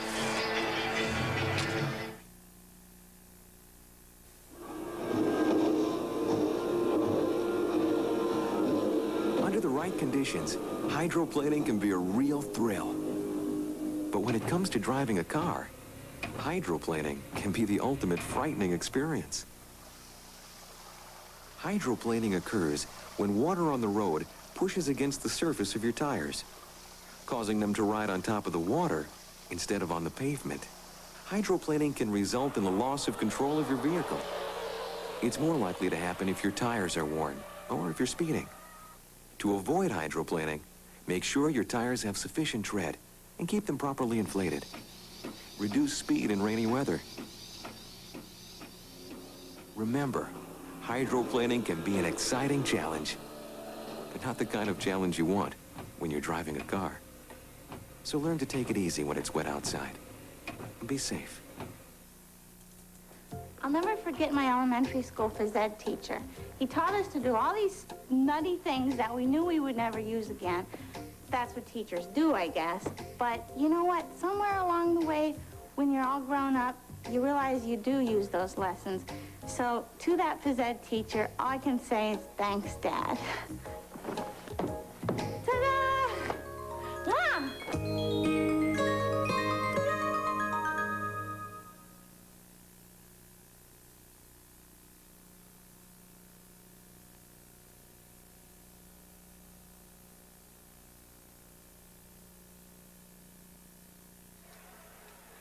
Foxborough Stadium not sold out for this one. Minnesota trailing 14-13. The Vikings, they see their offense shut down, it seems, in New England territory. I tell you, Joe Collier has done a terrific job with this defense. 1st and 10, and Gannon looking everywhere. He'll tuck it under and escape to the 50. Darren Veras brought him down. A gain of about 7.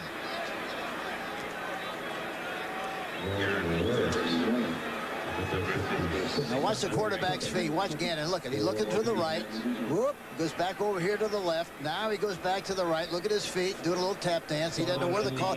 See, his feet tell you that he doesn't know where to throw the ball, and he's got enough escapability that he makes a bad play become a good play. Great play by Gannon after having no place to throw the football. 2nd down and 2, and Terry Allen cutting back to the middle and near the 1st.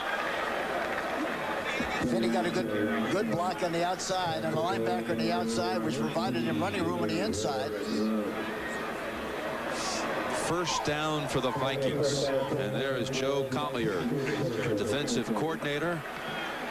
A man who was out of football the last couple of years after a long career at Denver, defensive coordinator there. Hank? You know, I talked to him yesterday and asked him if he missed football the first year, and he said, no, I really didn't. I felt very comfortable, enjoyed myself, but I did start to miss it when I got the opportunity to come back and coach with Dick McPherson.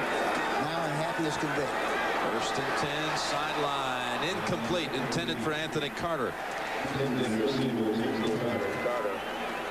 Collier was a coach, a defensive backfield coach on the Patriots' first 2 teams back 1960 and 61 under Lou Saban, and he remembered a game up here when you brought your team in, Hank, and someone came out of the stands to make a play at the end of the game. Yeah, we couldn't, you know, the guy made a fantastic play, and I kept looking for him. I was trying to sign him up. It was the best play we had seen all year long from a defensive standpoint. The officials didn't see it, no one saw it, but a guy in a khaki jacket came in and made the game-saving pass defensive play.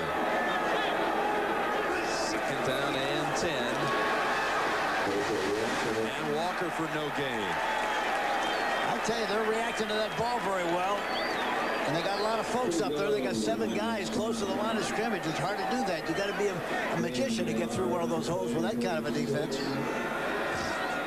The Vikings before the half had the football inside of the 10-yard line, had to settle for a field goal. Then to open up the second half, they drove it downfield again, settled for another field goal. Then a fumble on the kickoff by the Patriots, and the Vikings set up in New England territory. They missed a field goal, so breakdowns in the New England side of the field, and now they have it 3rd and 10. A 4-man rush this time. Nelson out of the backfield. Close to the first, Hank, at the 38, but maybe just shy. Another good play by Gannon. Watch him get rid of the ball just in time. Now watch him. He gets a little pressure to his right. Right here, the offensive guard slips.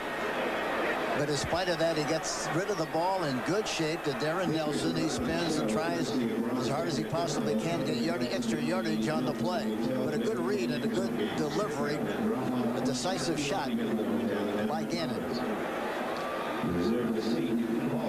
Well, the Saints have allowed a touchdown. The Bucks cut the lead to 16-7.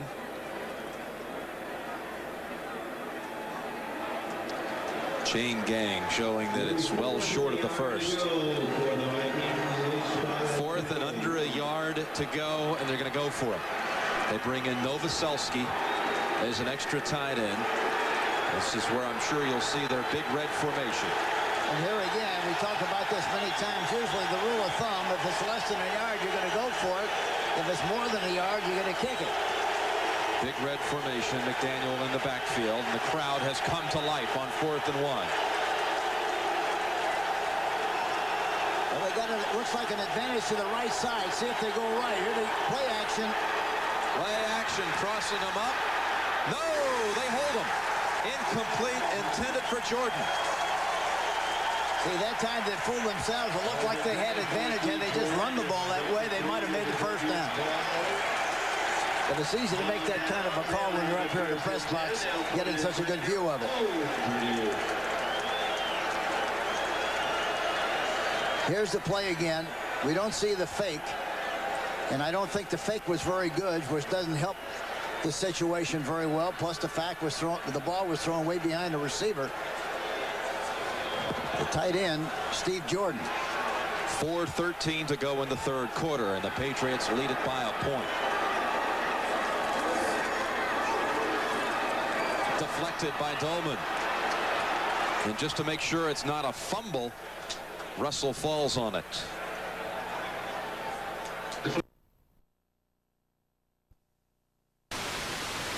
Lead it by a point. Deflected by Dolman. And just to make sure it's not a fumble, Russell falls on it. Deflected by Chris Goldman. Patriots with total offense in the second half of 1 yard, but they've only had it for 4 downs in the second half. Well, the Patriots have rushed the ball 15 times for 25 yards, 1.7. Defense of the Minnesota Vikings really putting the vice on that defense, on that offense. Hugh Millen. A week ago, he was attending a football game at the University of Washington on the bye week, and he hands it off to Russell for a gain of about 2. It's update time. Let's take it back to New York. Greg? All right, Jim, you mentioned it at New Orleans. The Saints defense surrenders its first touchdown in 19 quarters. A 5-yard TD pass, Chris Chandler to Robert Wilson. Tampa Bay still trails the Saints 16-7 in the 3rd, Jim. 3rd down and 8. Well, that's the first one since the 4th quarter of a game against Kansas City on September the 8th, the one we witnessed, Hank. It's been a long time since that defense allowed a score, a touchdown. Yeah, probably it's going to take some of the pressure off the defense. You know, you can just go so long in the National Football League and keep people from scoring that long. They got it off their back, and now they continue to play like they only play. 3rd and 8 and a sack for Thomas.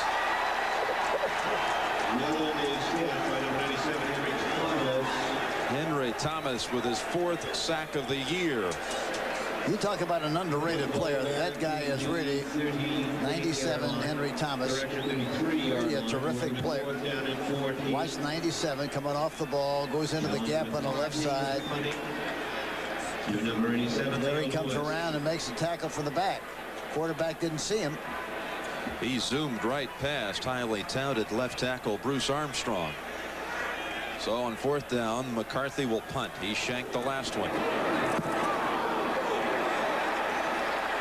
And this one is much better. Leo Lewis with the fair catch at the 13. 2:44 remaining in the 3rd quarter. It's still New England by a point. Felix Wright, the starting free safety for Minnesota.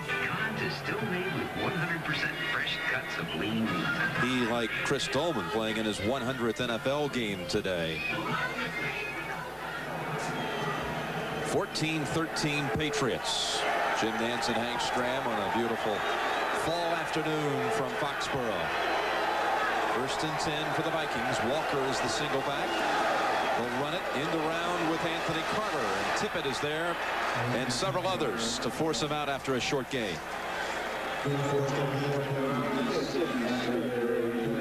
Well, we talk about how Dick McPherson has pumped new life into the Patriots. They've also made other changes. They've returned to a grass playing surface, did away with a terrible old rug.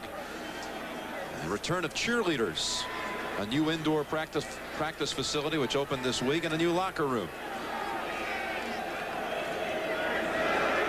That, along with a lot of good players, will help you win. 19 new players, Hank, by the way. 2nd down and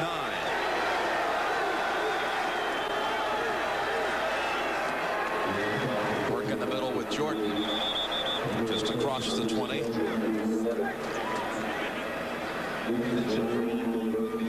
Brown and Howard combine on the hit. 3rd down coming up for the Vikings. One thing that's very obvious about this New England team, they reflect the personality of their coach, Dick McPherson. He's very enthusiastic, very excitable. The players respond very well. He's in the game every minute of the game. He's up and down the sideline. Very involved with this football team, and they like it. 3rd and a yard to go. 3rd and 1. They'll stay with a 3-receiver formation, and Walker the lone back. They got a hole over here on the left side if they take it.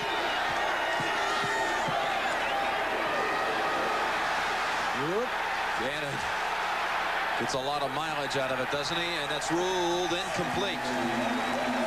Intended for Chris Carter. Tim Gordon in the area.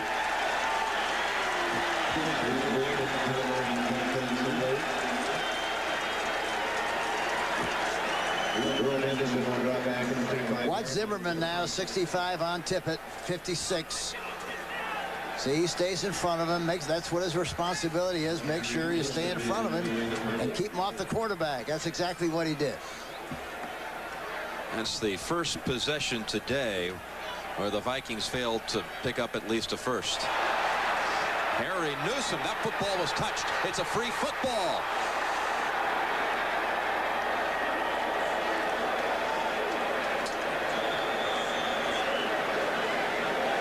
That was very un-Newsom-like, the leading punter in the NFL. And that one, a low shot that hit someone running down the field. I believe it hit David Poole,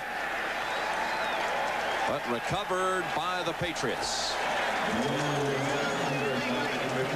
Coming into this game, he had a 48-yard average. Talking about Newsom. So the Patriots will have the football on offense, 1st down and 10. They'll put it in play. Slid off the side of his foot. And it landed off the back foot of back of the left foot of David Poole. Recovered by Tony Zachary. Patriots in good field position at their own 47. Play action for Millen. Irving Fryer at the 30. And down at the 27. Well, this kid has been terrific this afternoon. Hugh Millen, when he's had a chance to throw the ball, he's got it right where it's supposed to be thrown.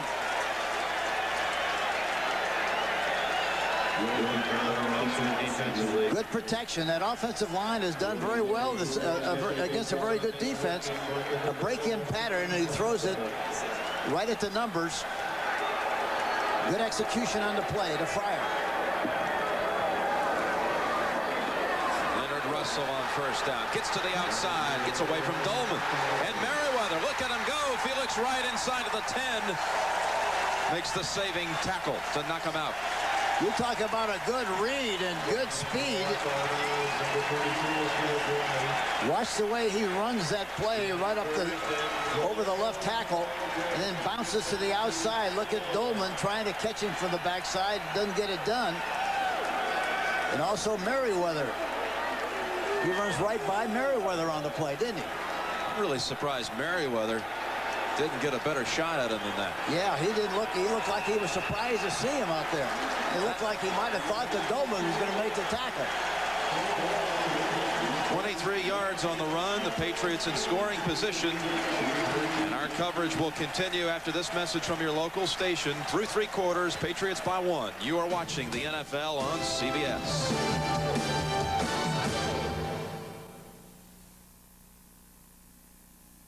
Quarter with the Patriots inside of the 10.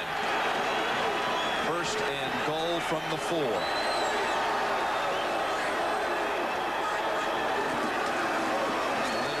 Russell stacked for no gain. Randall and Thomas make the hit on him.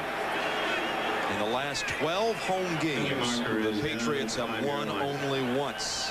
57 defensively, Mike very well. They won only 1 time overall all of last season. They've doubled their win total with a 2-4 record.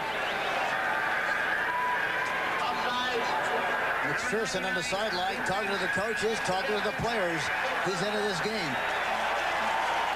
Hank, there was a penalty on that last play. Al Noga lined up offsides.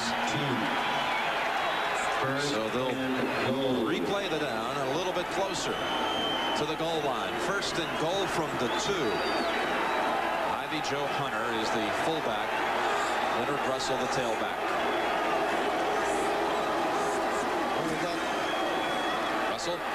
Russell fighting for it. Maybe a fumble on the back end of it. There was a fumble. Patriots touchdown.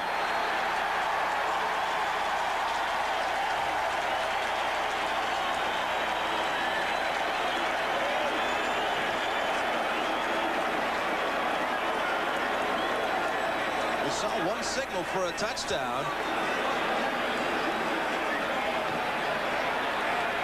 Fred Childress is holding the football. Fumble on the 1-yard line. Recovered by New England in the end zone, number 61. The ruling is a touchdown. Crowd can't believe it.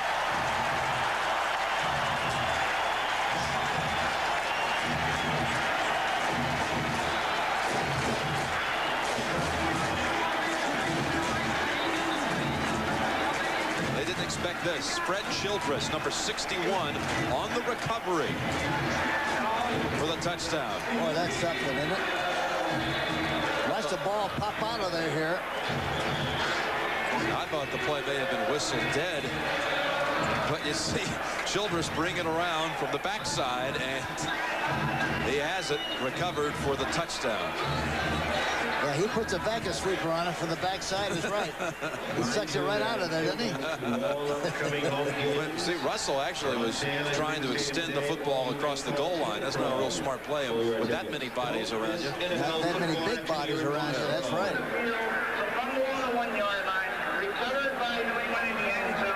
Our ruling is a touchdown. The play is being reviewed.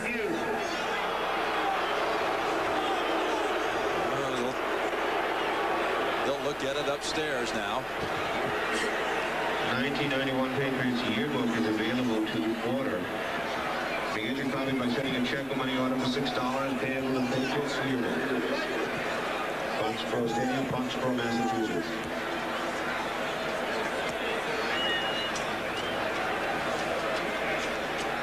Well, will the replay booth spoil Fred Childress's most shining moment in the league? The play stands as called. Touchdown, New England.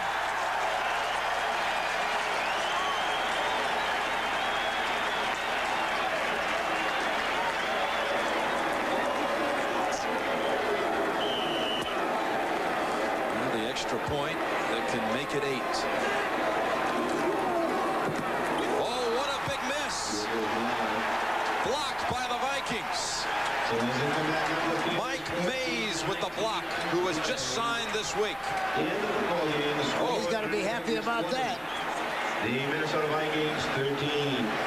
Now a touchdown and an extra point could tie it for the Vikings. And Mike Mays to bolster their secondary, with Reggie Rutland nursing a hamstring pull, and he comes in with a huge play to block the point after and keep the Vikings within one score of tying the game. And the great thing about it is he got a good jump and it took a good angle. Nelson on the high kick, fields it from the 14 and is grabbed by the ankles at the 21. Richard Tardis on the tackle. On the outside, Mays, and he comes in here and blocks that kick. Watch him come off the line of scrimmage. Patriots would like to welcome. Look at him take the right angle. It's nice and flat. Gets in front of the flight of the ball. A lot of times what happens, that would-be blocker goes too deep and they kick the ball right under his arms. He took the perfect angle and blocked it. Mike Mays, number 23.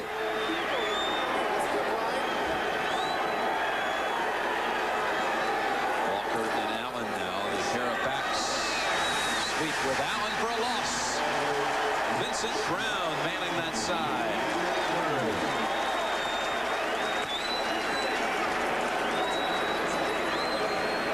Loss is back to the. And the game summary thus far. Total yardage almost even. 12. Revay has had a 19 field goal streak, successful field goal streak. He had that one stopped with a miss. And Childress with a fumble recovery for a touchdown. 2nd and 12, a 2-yard tackle for a loss by Vincent Brown.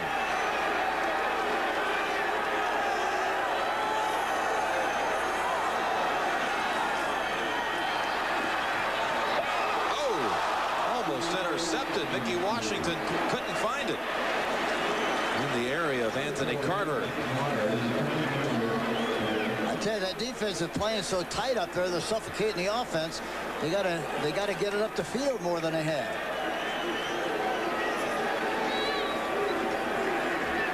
No flag on the play. We cleared down at 12 from the 19. Couldn't find the handle. Didn't know where it was. Gannon is only 6 of 16 in the second half.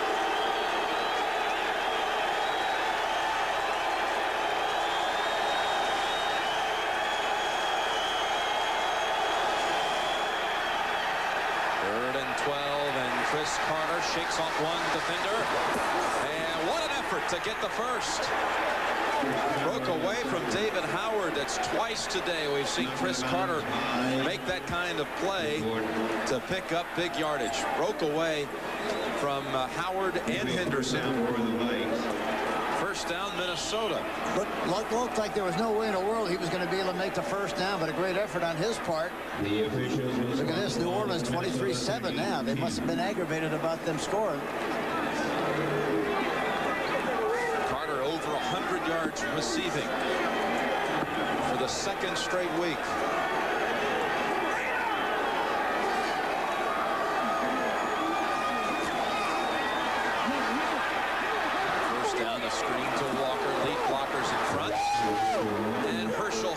For another first. That defense is really flying around after that ball. A great illustration of it on the last play. Herschel Walker made a jump over her body and was able to make the extra yardage for the first down. Well, he's going to be on. It appears he'll be on the U.S. bobsled team. Maybe he was trying out here for the Summer Olympics for hurdling as well. I think. Let's check it out. Yeah, so he jumped over the top, and that happened. Provided him with the opportunity to make the yardage that he needed for the first down. The 43, and someone pulled back early on that line for the Vikings.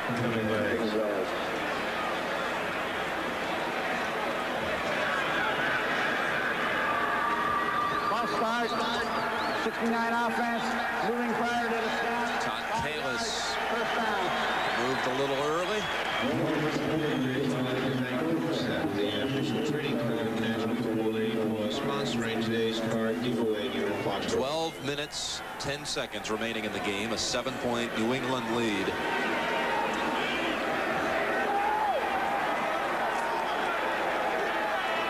They keep changing that defense. Of course, now they got 5 defensive backs in the game. Look at all the bodies up in front.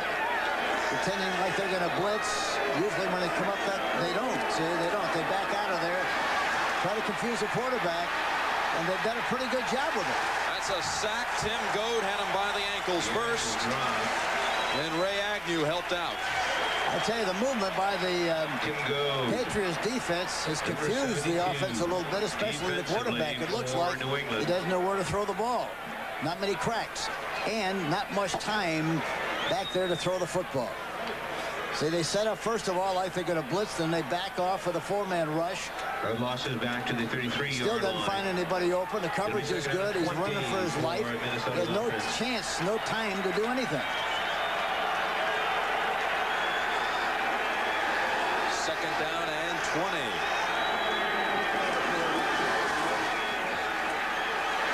And a screen set up for Walker. Tim Gordon. He is driven out by Tim Gordon.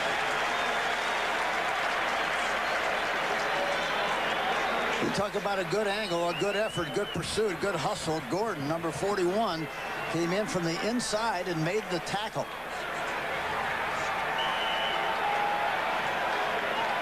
At the 37-yard line of the Vikings, it'll be 3rd down and 16. Football at the 37 of the Vikings. They send the Carters in a slot formation to the left, Hassan Jones to the right. On 3rd and 16.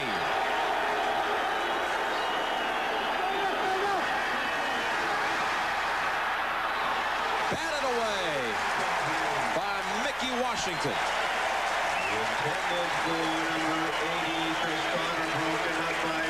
Great defensive play. I thought Carter would have it, but Washington leaping and diving and jabbing at it, knocking it down. You see Washington 21 covering on the inside. Look at him there. He tries to fake him to the outside, but he stays with him, watching the quarterback all the way. He comes back and makes a play on the ball. A great play by Washington, number 21. Harry Newsom with another low punt, but longer. Henderson from the 15. Alfred Anderson makes the special teams tackle. Tackle was made by Alfred Anderson. 48 yards on the punt. Update time to New York with Greg Gumbel. All right, Jim, in New Orleans, Steve Walsh from 8 yards out finds Eric Martin at the goal line. The defense says no. Replay says yes. 23-7 Saints in the 4th quarter. Let's go back to Foxborough. 20-13 is the score here. The Patriots with a touchdown in the second half, but missing the point after. It was 14-10 at halftime, New England. And we want to remind you that tonight we have Game 2 of the World Series coming your way on CBS. Our coverage begins at 8 o'clock Eastern Time. The Twins and the Braves, Game 2, Minnesota. Minnesota won the opener last night, 5-2. First pitch this evening, by the way, will be at 8:35. The Braves and the Twins. How about my man, Jack Buck? Did a great job, hasn't he, so far, Tim McGarver? Absolutely. Yeah, terrific.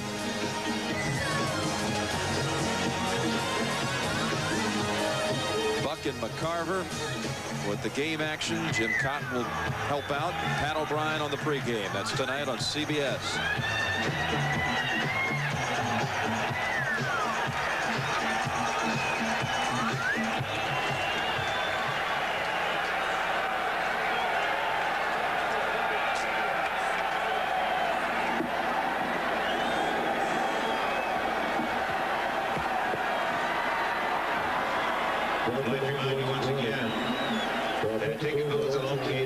We have in this game 2 of the oldest coaches, Hank, in the NFL. Jerry Burns is the oldest.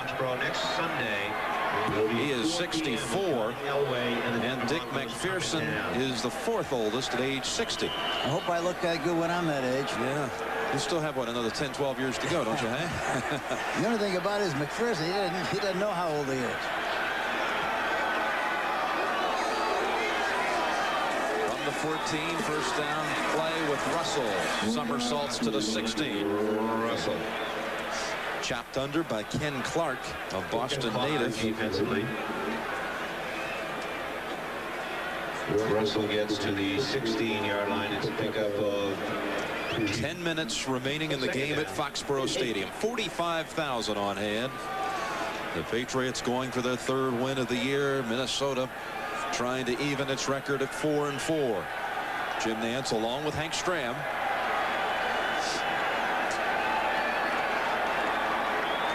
McPherson said yesterday all the good things were in our favor. The advantages is ours. We've been off for a week, cited a lot of things that he felt was very important for them to win this football game. And so far, they've done a terrific job of all those things. Reset the play clock for 25 seconds, please. Hugh Millen made an appeal to Tom White to get the down clock reset. And that's what they have done.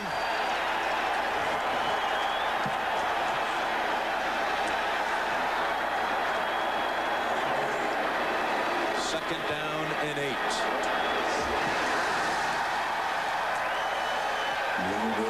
Russell hard running to the 20. Good looking rookie, isn't he, Hank? Boy, he's terrific. He doesn't run like he's 235 pounds. He's got very good feet, good vision, straight ahead shot. He bruised some ribs, Hank, a couple of weeks ago. Needed the bye week to get healthy for this one. He's a hard guy to knock over, and plus the fact he has the ability and the capacity to break tackles and go through a pile and come through the other end.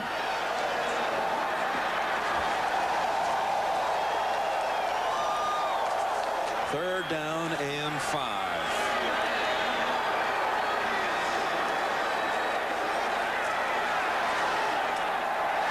Irving Fryer again and out of bounds at the 38.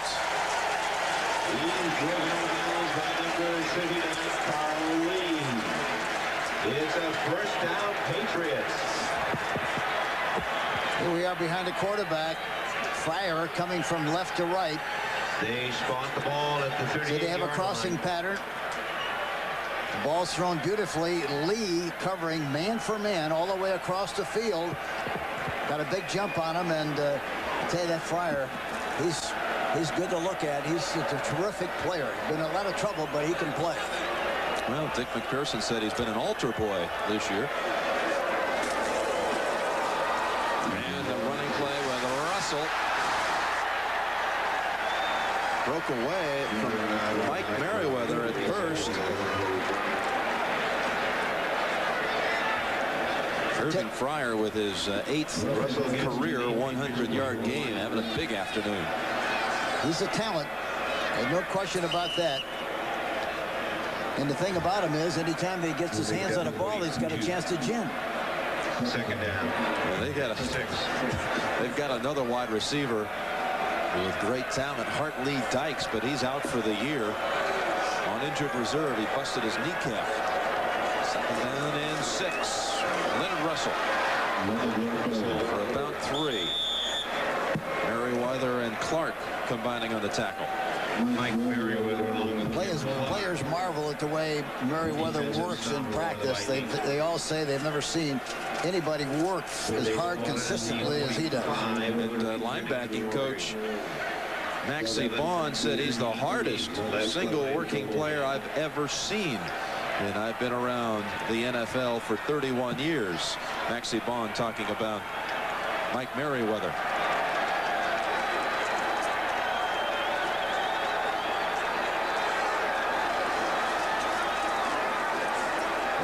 Short and a first down for the Patriots. It's Ben Coates with his 2nd career reception. A backup tight end. Minnesota territory. What a surprise on that play, throwing it to Coates on the play, the tight end. But a flag down, Hank. A flag is on the field. It's coming back.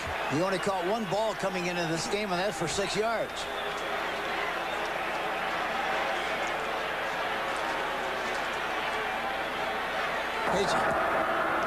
Pass interference, number 85 offense, 10 yards, replay 3rd down. One tight end caught it. The other one pushed off for interference. Marv Cook called for the interference, wiping that reception and pass play away. The Patriots are 7 of 10 on 3rd down. Boy, that's strong. Now 3rd and 13. 6:50 remaining in the game and a 20-13 lead for New England.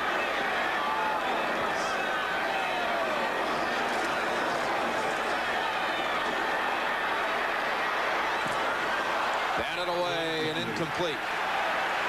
They were going for McMurtry. McMurtry was the Lee and McMillan doubled up on him. You talk about good defensive play. McMillan and Lee, as Jim just mentioned to you, right there at the right spot. Looked like a volleyball hit the way that ball flew in the air.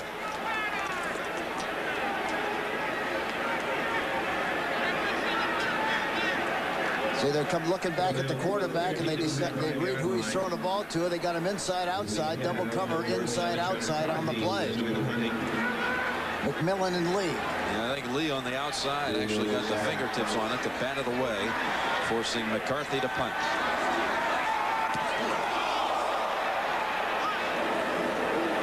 High boomer this time, and fumbled by Leo Lewis, recovered by New England. Marvin Allen on the recovery.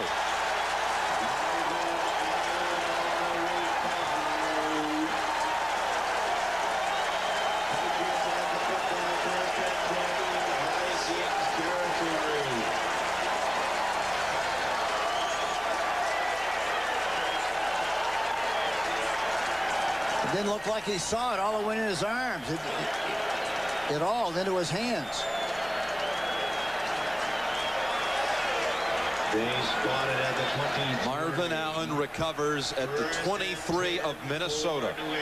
With 6:29 remaining in the game and a 7-point lead for the Patriots.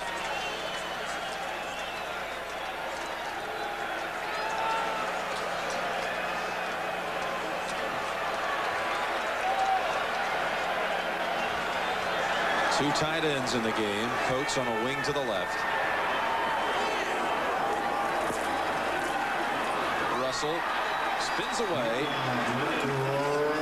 and then Ray Berry cut him under at the 20. 3 yards for Russell.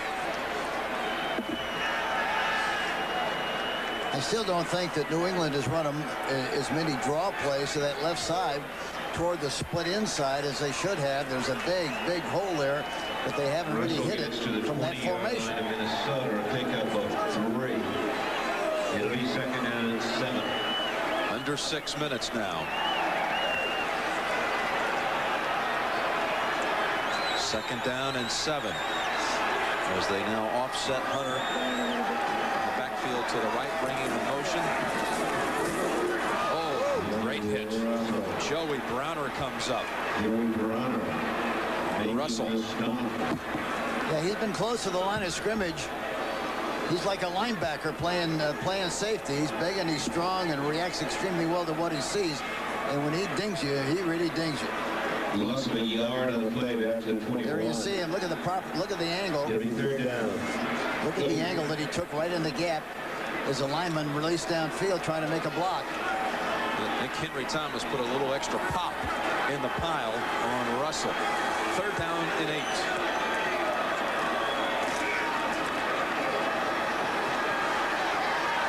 This one way out of bounds into the stands. That'll bring out the 4th and 8. But this field goal attempt will be crucial. Under 5 minutes to go and could put the Patriots up by 10. Storovsky is 8 of 10 this year. And he's 15 of 16 inside the 40 over the last 2 seasons. This will be inside of the 40, Hank. In that range, 38 yards, we'll call it. Tim Goad will snap it to Hodson. And the kick is good.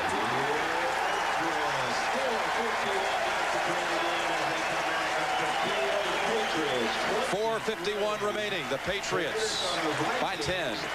Look at McPherson running up and down that side. You never know what to expect from the Minnesota Vikings, quite frankly. But they are now in danger of dropping to 3-5 at the midway point of the season. In the real world, safety doesn't have to be an option. Starowski after a 38-yard field goal to kick.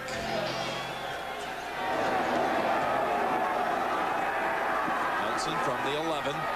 He'll try the left side. Cutting back. Darren Nelson. Oh, the hop to the left. He may have been able to break it all the way. Jerome Henderson got a firm grasp of him, though, to drop him at the 35. It's a good run back nonetheless. And again tonight, game 2 of the World Series on CBS Sports. Minnesota leading 1-0 after a 5-2 victory. Greg Gagne with the big blow last night, a 3-run homer. The Twins and the Braves, game 2 on CBS at 8 Eastern time.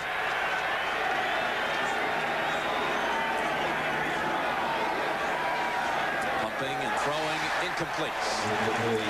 And Nelson took the hit afterwards. And he really got a hit that time. Brown, number 59, really gave him a shot with a shoulder pass. Not the hands, but the shoulder pass. Vincent Brown, the highest draft pick from Mississippi Valley State. Second highest, second only to Jerry Rice. And he's had an active day. Second down, 10 to go.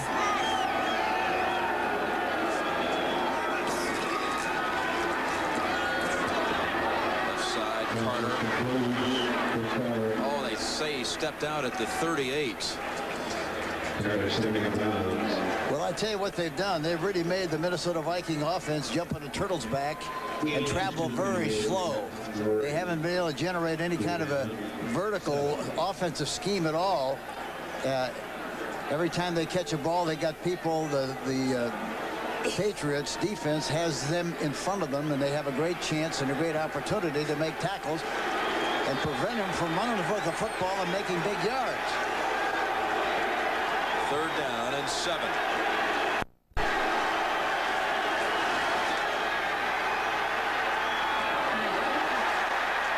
Incomplete. Ooh, that bounced around. Maurice Hurst tipped it. 4:25 remaining. What do you do, Hank, if you're the Vikings? Well, with this, you know, with the opportunity, the way they're doing defensively, I think you got to go for it. Well, the Vikings call a timeout. We'll discuss it on the sidelines. They're going to go for it. They'll have 2 timeouts to work with, trailing by 10.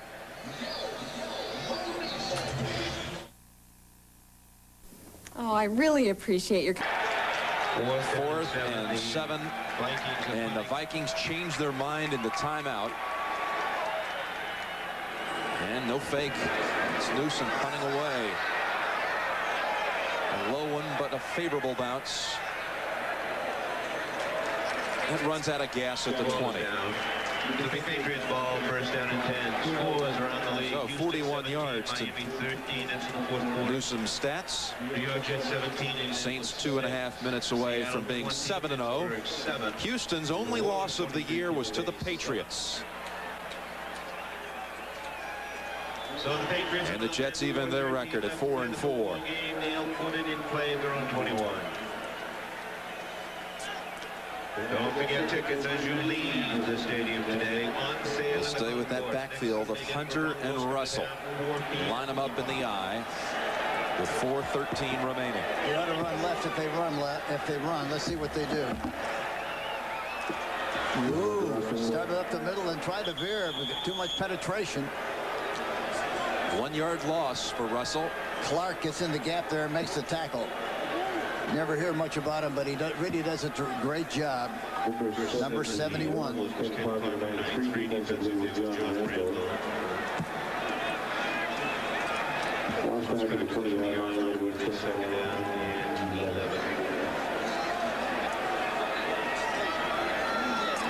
Clark, who played his high school football at English High School in Boston, coming back before friends and family today. He's had his name called a number of times. 2nd down and 11.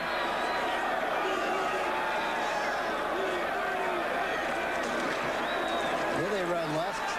Russell banging around, fighting for 6 to the 25.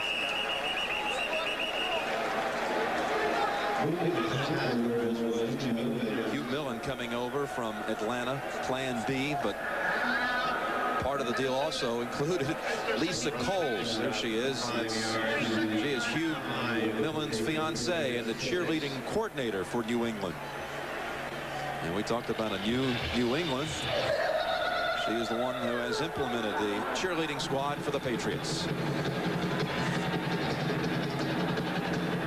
Timeout called by the Vikings. And that leaves Minnesota with 1.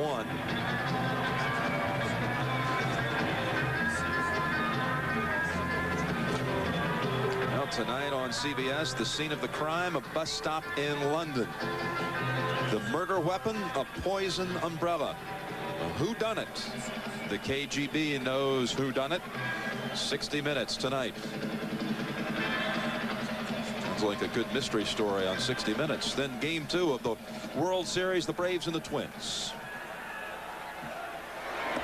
3rd and 6. 3:14 remaining. John Randall and company put a fierce hit on Russell, and they'll force him to punt. Joey Browner in on the tackle also. And the Vikings take their last timeout.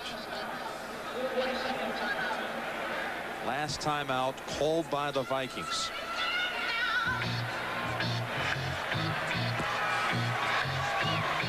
Now, the other consideration here is you want to rush the kicker and take the chance of getting a roughing penalty, or just hope for the best, get a good return, and get a score. Jerry Burns collected his 50th win as the coach of the Vikings last week, but his road record, Hank, 38%. 73 in the Metrodome.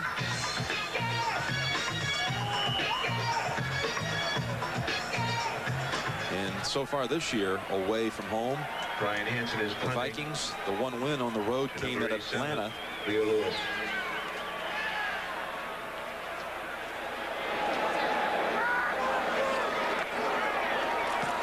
McCarthy. Fair catch called by Lewis. He dropped the last one, but not this one. Well, they went after him on that last kick, tried to block it, but they were very careful that they didn't rough the kicker. Look at McPherson comes over, shakes the hand. Oh, yeah. Putting in a workout up and down that sideline today with a smile on his face, having a good time. He must have some bulletproof underwear on or something, not standing around there from the shirt sleeve. As chilly as it is here this afternoon.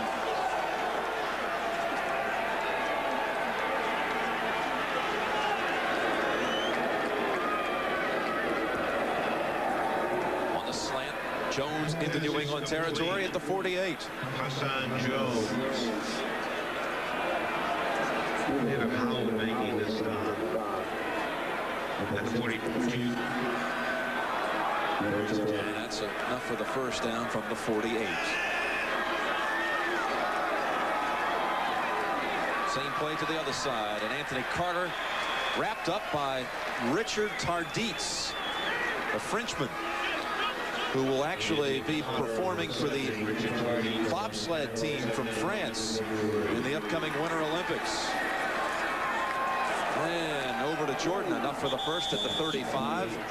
2:14 clock running. Vikings trying to sneak in as many plays before the 2-minute warning. You see what they're doing? They're using a 3-man line. Look, you got five guys playing short, and you got 3 back there deep. Got it away just before the warning. Gannon now dancing everywhere. Sidearms it to the sideline. Complete. Darren Nelson with the reception at the 31.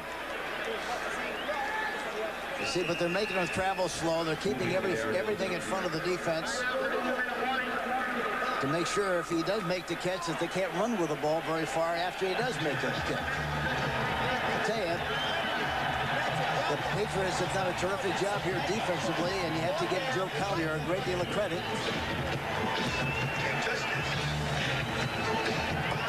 Scoring summary, a touchdown pass to McMurtry for the Patriots to open it. That was the opening drive of the game. Walker came back from a yard out to tie it for the Vikings.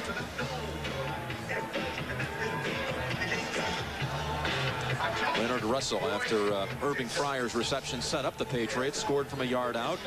Reveiz with a field goal to bring us to halftime, 14-10 New England. And in the second half, Reveiz added a 32-yard field goal as again the Vikings offense stalled deep in New England territory.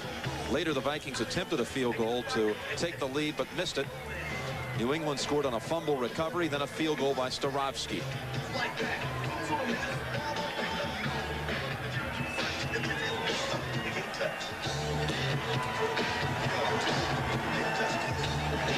.153 remaining, and the Patriots trying to increase their win total to 3 on the season.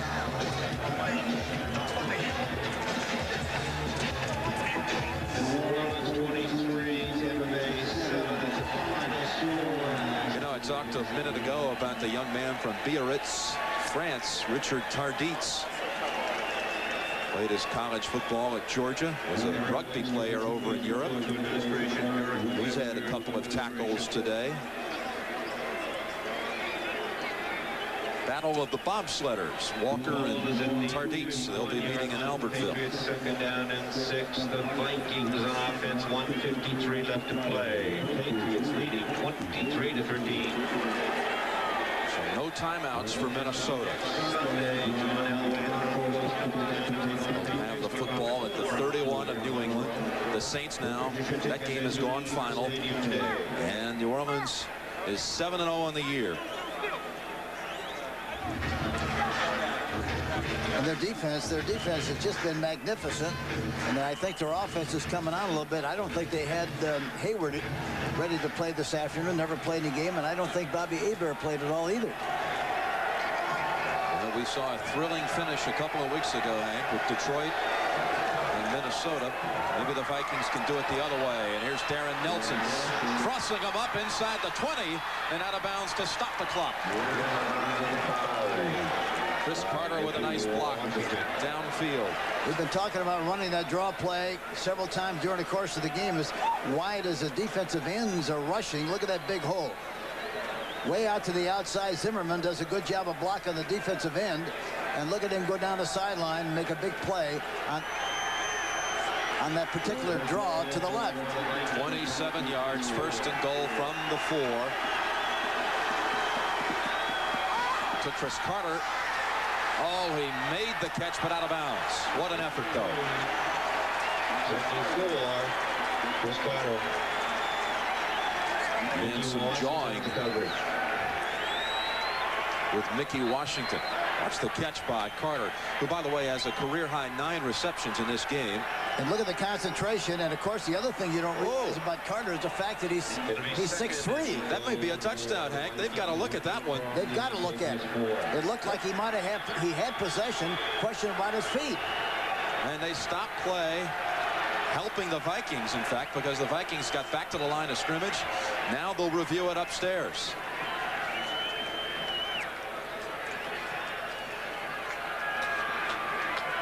Carter, no question, got 1 foot down, and I think he may have dragged the other toe inbounds at first. We'll take another look at it here.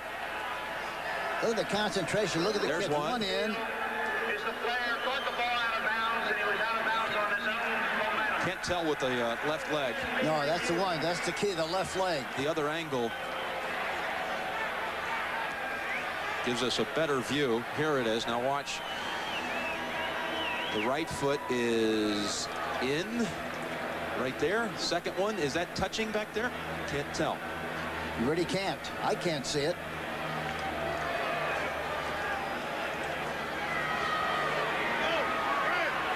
He's in, I think. I think the left foot got down about a foot in bounds, and then he tried to drag it again for safe measure.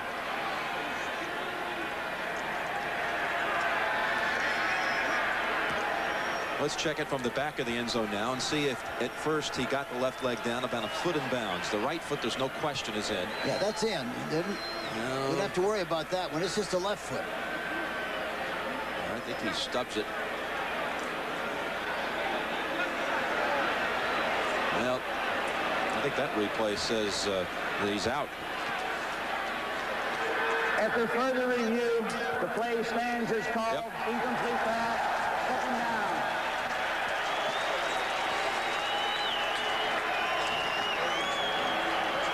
Left foot never did get down, Hank, until it was just across the line. No. Second and goal from the 4. 1:40 remaining in the game. Patriots by 10. Goal line catch for a touchdown. Same play as a week ago to Anthony Carter. Exactly. He breaks the plane, stands there, and he shoots the ball to him, and he makes the catch. Exactly the same play as last week.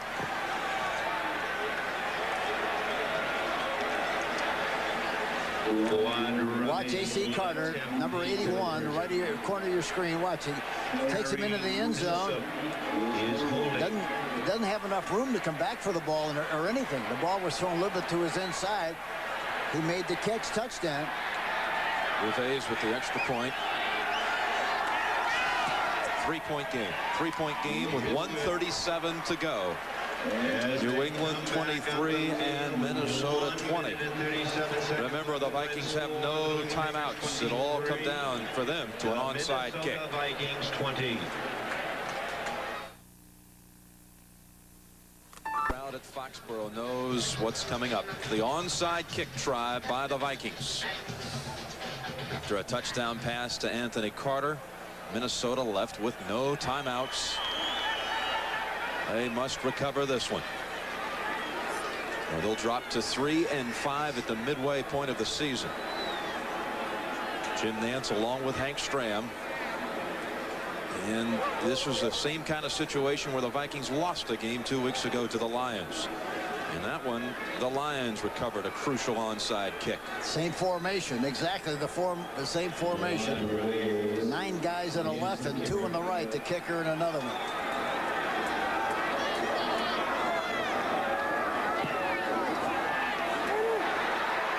Recovered by Minnesota. Did it travel 10 yards, though? Novoselsky has it for the Vikings. Unbelievable. I'm not sure this traveled 10 yards before Novoselsky caught it, but it's Minnesota football. Let's see, there's 5. It got kicked. Hey, I think he caught it about a half yard shy of it, Hank. Yeah, he did. I don't think he went 10 yards.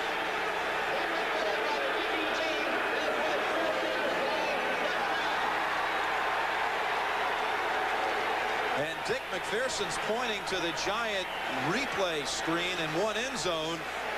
See, one of the offensive players kicked the ball, it looks like, and he fell on it. Hold on. Now, as the Vikings come to the line of scrimmage again, they are waved off. This will be reviewed. And I'll bet. I don't think it went 10 yards. I bet it'll be overruled. I would think so. Looking at it. And watch right here. Watch a Viking. Somebody kicks it, hits it. Rolling on the field. No question. This will not count as a recovery. Gone 10 yards before being recovered by the kicking team. Therefore, the rolling on the field is a first down. The play is being reviewed. See, now this is a new thing this year in the league. Jerry Seaman, I traveled back to New York last week with the supervisor of the NFL officials, and he told me that part of the new way of presenting it to the crowd is to go ahead and explain how they see it on the field. And that was just the explanation coming from Tom White. That is something that they didn't used to do. They explain their version of it and then inform them that it's being reviewed upstairs. And I think clearly, conclusively, this one was caught by Novoselsky about 9.5 yards. A half yard shy of being a recovery for the Vikings. Yeah, I agree with you. I didn't think it went 10. But we'll get a reaction here in a minute. After further review, the ball has been ruled to have been touched at 9 yards. Therefore, you have a first free kick. There are no 5 yards remaining in the lead kick.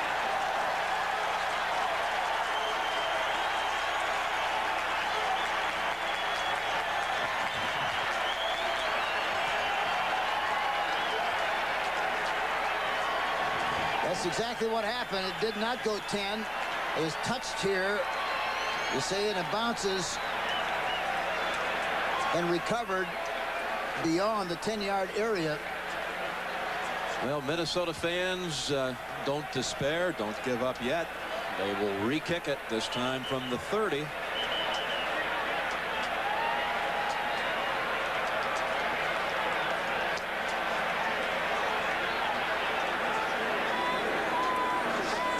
McPherson's trying to cover the kick.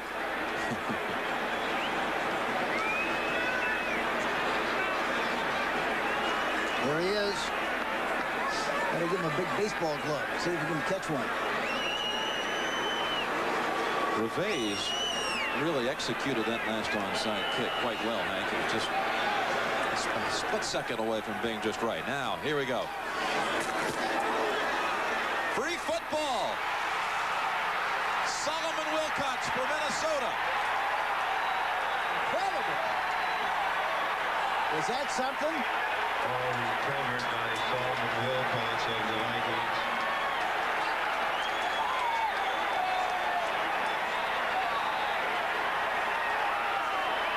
Can you believe it?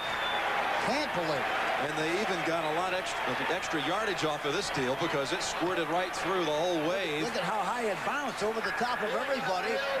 That was the key. It bounced over the head of everybody, and of course now recovered downfield. Solomon Wilcox with the recovery for the Vikings.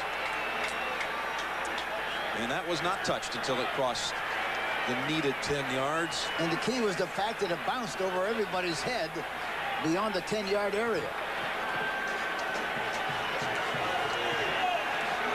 One Viking player kind of kicked it out of there and moved it downfield to the 43 of the Patriots. And they need about 10 yards to give Reveiz a legitimate chance of tying it. His career long is 52. Rolling on the field. No touching prior to 10 yards. Recovered by the kicking team. First down. The play is being reviewed. Again, that's just the warning to the crowd at Foxborough. It's being reviewed whether or not it was touched before 10 yards. This time I don't believe they have a case. Remember, Hank, I said I thought I saw someone kind of kick it, advance it for the Vikings after it went through the first line.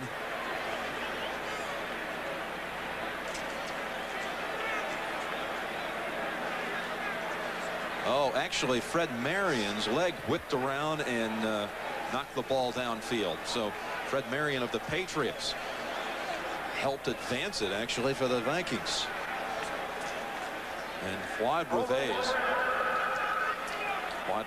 getting a nice kick up off the onside kick. The play stands as ruled. First down, Minnesota.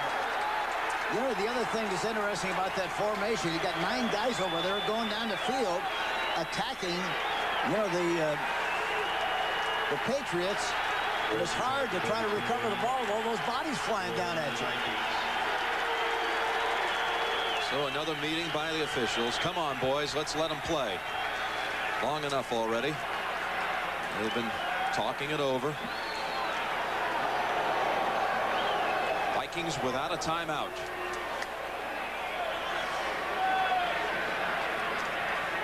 And plenty of time, 1:33. 21 seconds, please.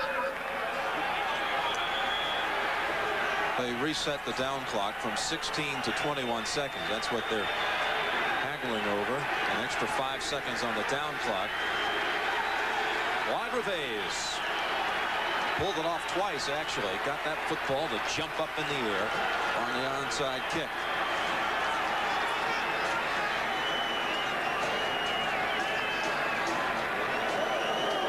Come on, dude. It's unbelievable. You have that kind of 2 plays like that on an onside kick. Consecutive plays, isn't it? I'm telling you.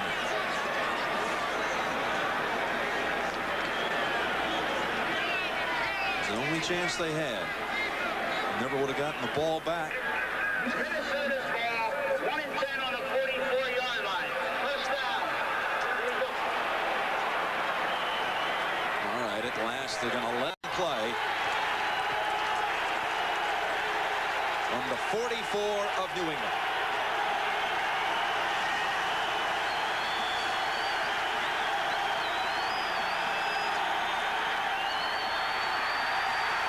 Gannon zips it. Jordan can't hold on.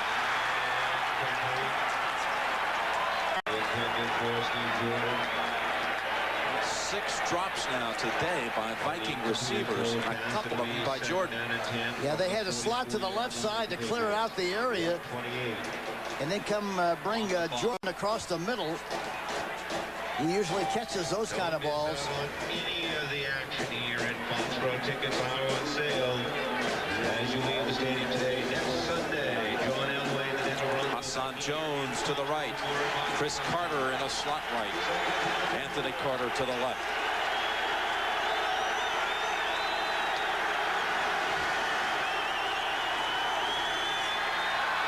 That pass caught by Jordan. Hold on a minute. No, he dropped it again. That ball was deflected, almost intercepted, back into the hands of Jordan. And he would have had a first down and moved them into field goal range. Wow. Ooh, a little bit of everything on this one, Hank. Yeah, you talk about following the bouncing ball. Look at that. Look at it. Bounces up in the air again. He has another shot at it. I don't know how he missed it that second time. I don't either. Know. It came right down at the numbers for him. Looked like he would have sucked that one right up. Look at that. This right here. Oh. Oh, you're talking about a crazy bounce. 3rd down and 10.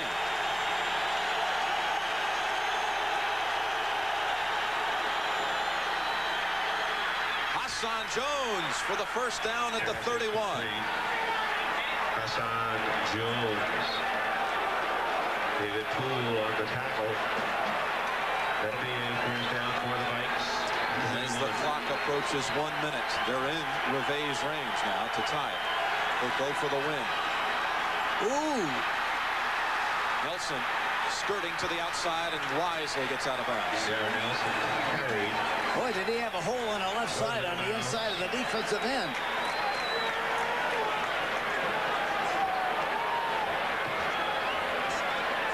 Up about 6. On the ball, 27. 24-yard line of the Patriots would be second down and 54 seconds remaining. They should have a couple of chances to get it. Well, to throw it toward the end zone.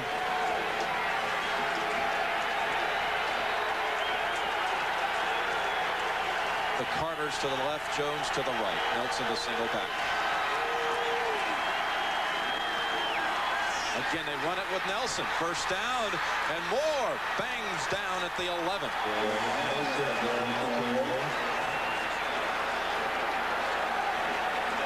It was a Nelson run that set up the touchdown with 1:47 left. And a good read too by the... Well, they spike it to stop the clock with 33 seconds to go.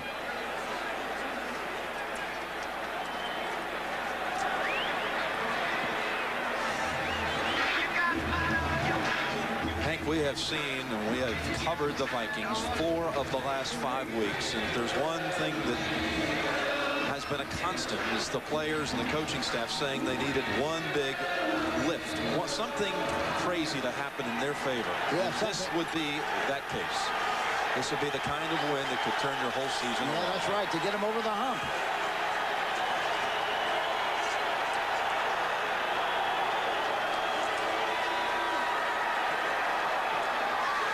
Anthony Carter out of bounds at the 6. Thought about cutting it to the inside, but Again, smart play, get to the sideline to stop the clock. 27 seconds to go.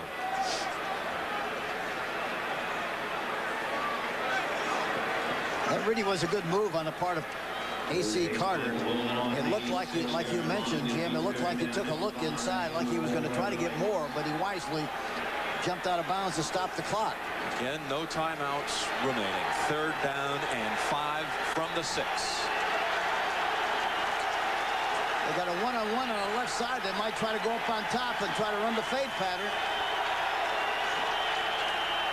Gannon looks for the end zone. Batted away. Batted away by David Poole. Now you have to kick it. Intended for Anthony Carter. That'll bring up a 4th and 5 with the goal. See, he just comes off the line of scrimmage, Carter, just like he did the time before, and turns around and looks for the ball, but Poole does a terrific job of knocking it out of there. Keeping a hand in there to knock it away. Carter had gained position with the body, but one arm in there saved it for the Patriots. Now to tie it, Reves from 23 yards. The kick is good. 20 seconds remain in the football game as they come back on the field to score. The New Patriots 23. The Minnesota Vikings 23. Boy, what a contest we've seen here this afternoon. And let us not forget, Hank, that the Vikings really saved by a missed point after. Saved by a blocked point after in this quarter. Boy, it seems like a long time ago, but Mike Mays with the score 20 to 13. From the left of your screen, coming from the outside, takes a good angle, looking, come right down in front of the kicker as the ball's in flight. Perfect angle and blocks the kick.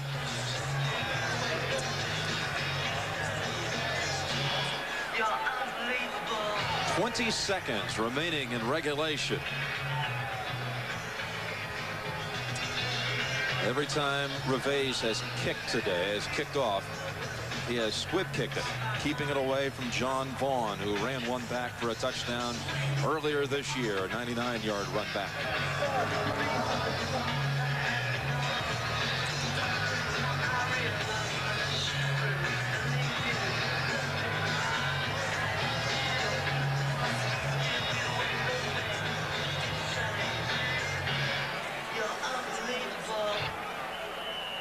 John Vaughn.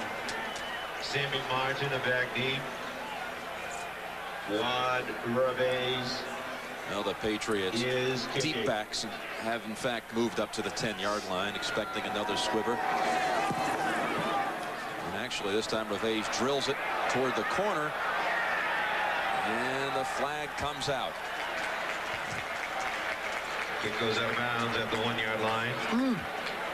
They'll put the football at the 35-yard line. Is that the not? Ball on their own 35-yard line, which is 30 yards from where the ball was kicked. That went out of bounds at the 1.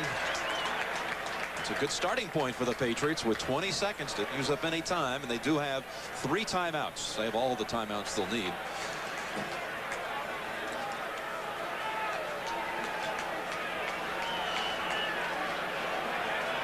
They're going into a slight breeze. Need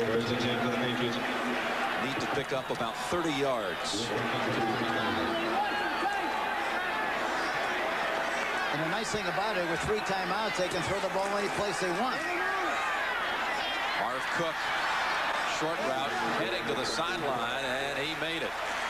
But he also used 7 seconds on the clock. Up to about the 45. Very weather defensively for the Vikings. Spotted at the 44-yard line of the Patriots. Jason Starowski's career long is 53 yards. They need another 20. They need 20 yards to give Starowski a chance. All tied in regulation. 13 seconds to go. Millen will come out of the pocket. No, he won't. He is sacked. Sacked by Henry Thomas for the second time today. And the Patriots call a timeout. New England, that's their first timeout, 42nd timeout.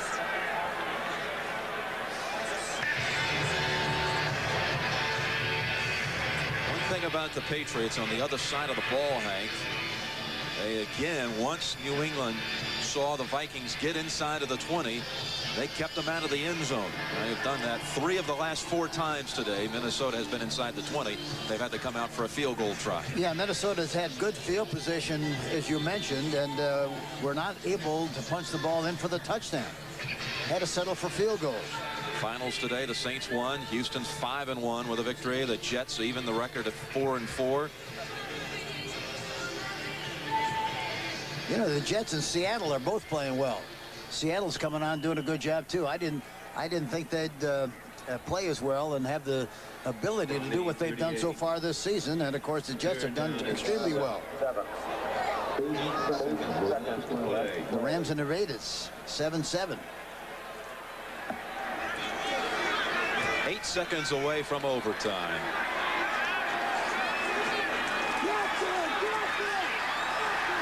Another sack of Millen. Henry Thomas once more. That's 3 today, matching his season total coming in. He's gone through there like it was a screen pass. Henry Thomas. And we are through regulation. That's the end of regulation time with the score tied at 23. Vikings with 10 points in the final 2 minutes.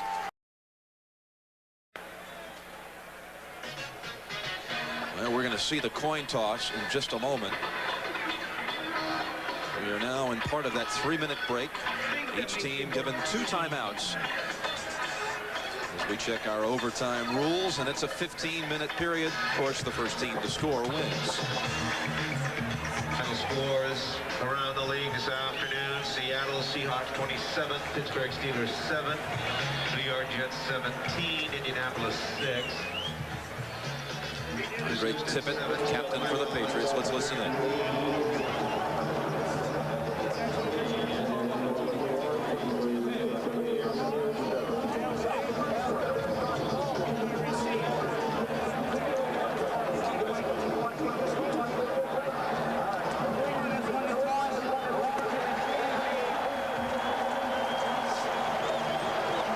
They're headed in the same direction.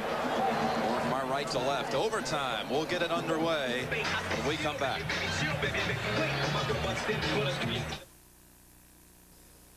It's an overtime record of 8 wins, 6 losses, and 2 ties, while New England has played in 11 overtime games in the NFL and lost its first 9. Lost its first 9 overtime games, but has won its last 2 overtime games. Hank, put it in perspective for these 2 teams, what this one means. Well, you know, when you're 2-4 like the Patriots are, and of course the Vikings need this game, I think, desperately to stay in the race. And so it's a very important game for both teams, but much more important, I think, for Minnesota than the New England Patriots. Vaughn and Sammy Martin are deep.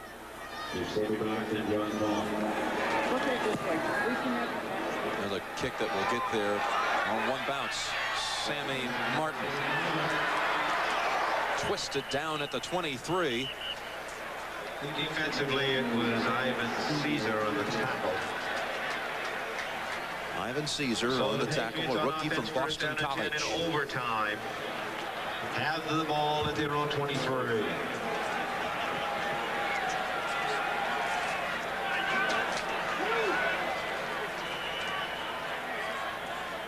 I tell you, I definitely, on this kind of a play, I would reduce the left end, the split in, have a split in on the left side, and try to run a draw play inside of Dolman on this left side. Out of the eye. Look at the big hole on that left side. Yep, completing it to the left side to Irving Fryer for a first down. Complete. Irving Fryer on the reception. That's the place to do business. Either run or pass on that left side.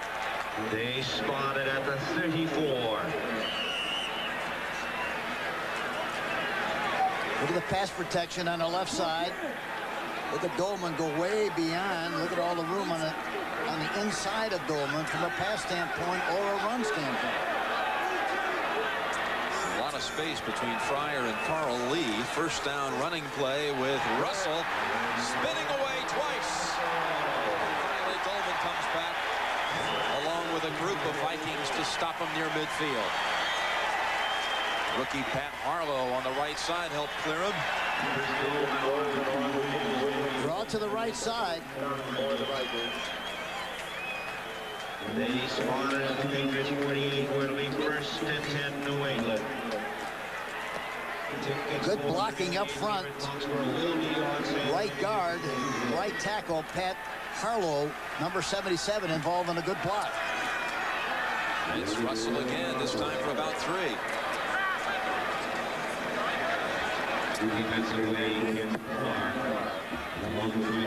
Ken Clark on the tackle. They mark it at midfield. It'll be second down. We're just into overtime at Foxborough Stadium on a beautiful day and for a game that has been really exciting from the start. The Vikings with 10 points in the final 2 minutes to tie it. Send it to overtime, but the Patriots driving here to start the OT. Second and 7, rolling out of the pocket. Millen flings it. Cook has it at the 30. And taken out by Browner. They're in field goal range. And there's another great illustration of how important it is for the quarterback to be able to escape. He gets back in the pocket, and even though he's not known as a scrambler, he still has enough movement. Look at this. Now he goes back in the pocket. They're pinned in on the outside. He goes to the outside, throws the ball on the run. If he doesn't have that ability to throw the ball out here to Cook, why, he gets sacked and they're out of business.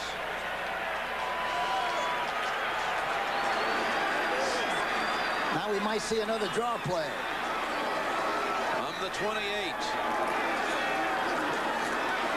Russell again past the first wave, moving the pile to the 20. They've run this ball down the field like it was a bag drill. Number 56. Browner and Barry, he broke away from.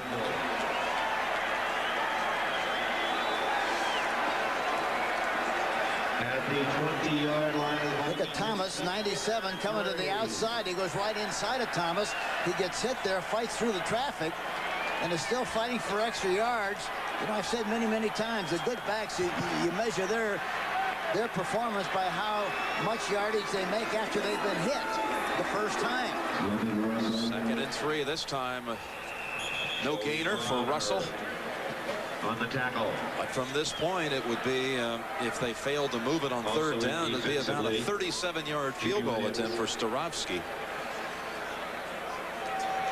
Third down and 3 from the 20.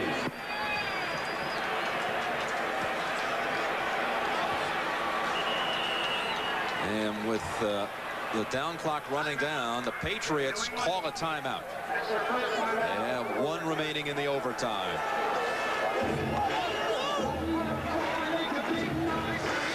Vikings and Patriots could be coming down to a kick in just a moment.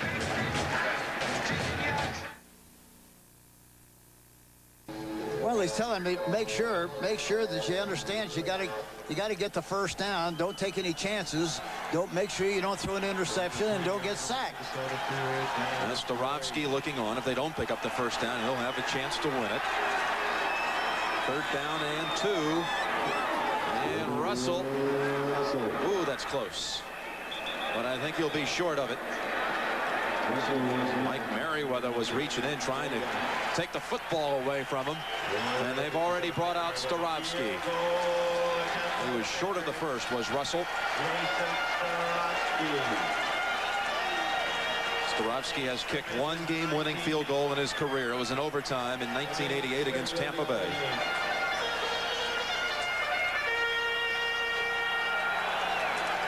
A kick from 36 yards for the Patriots' 3rd win of the season. snap. Hodson gets it down. No good. Oh, that wasn't even close.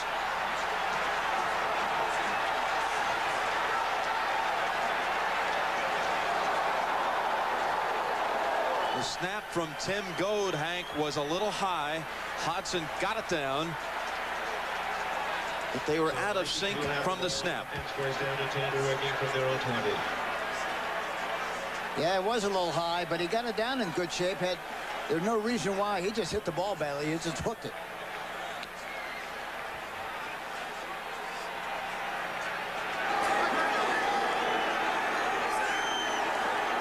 So the Vikings take over from their 20. Play action by Gannon. Pump fake, now throws to avoid the sack. No grounding.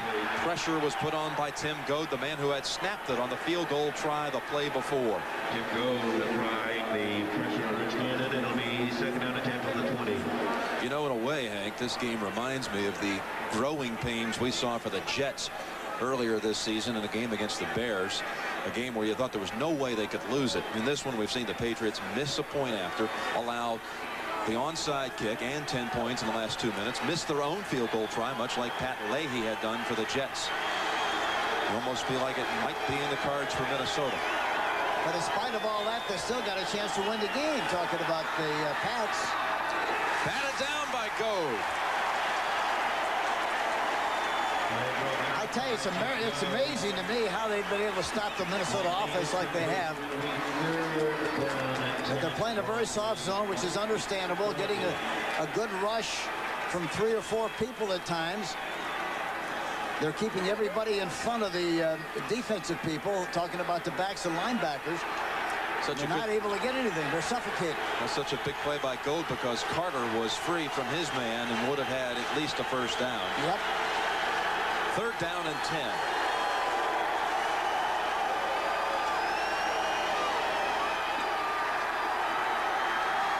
Excellent time and a catch on his knees by Carter. Anthony Carter for the first down. Anthony Carter on the reception. 13 yards to AC. Mickey Washington defensively. It's a first down for Minnesota. At their own 33. 10 minutes and 13 seconds remaining in the overtime.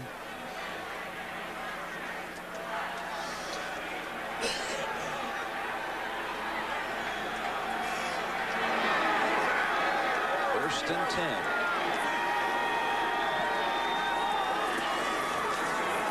Terry Allen on the sweep. Terry Allen. Taken down by Eugene Lockhart. Defensively. Had some lead blockers, Alfred Anderson and Anthony Carter out there for him. Yeah, he's come in the game, and I think on 3 or 4 occasions he's run exactly the same play, either to the right or the left.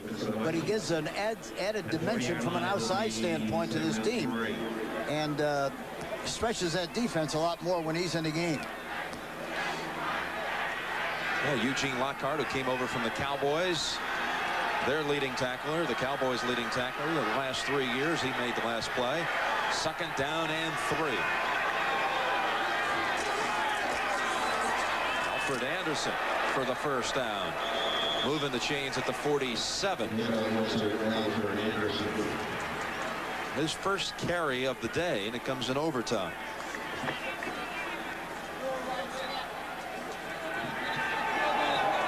You know, the great thing about this Minnesota football team, from a back standpoint, they've got Anderson, they got Walker, you know, they got Allen, they got Finney, and Darren Nelson. They don't care when they put them in. They have great confidence in all 5 of them. And DJ Dozier waiting on a 2-week roster exemption, having been signed this week.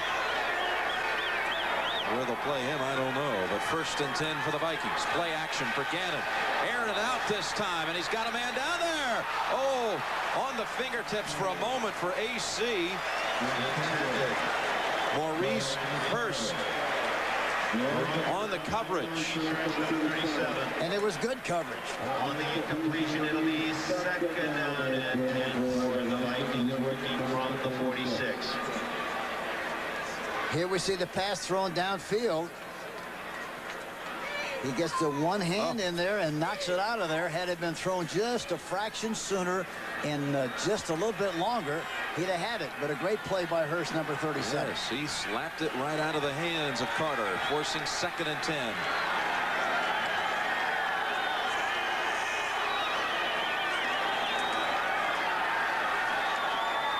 Chris Carter at the 50.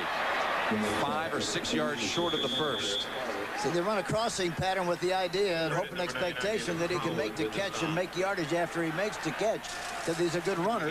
At that time, there was not much separation on the play, and as a result, they make the tackle. New career highs for Gannon, almost completely across the board, except for the touchdown category.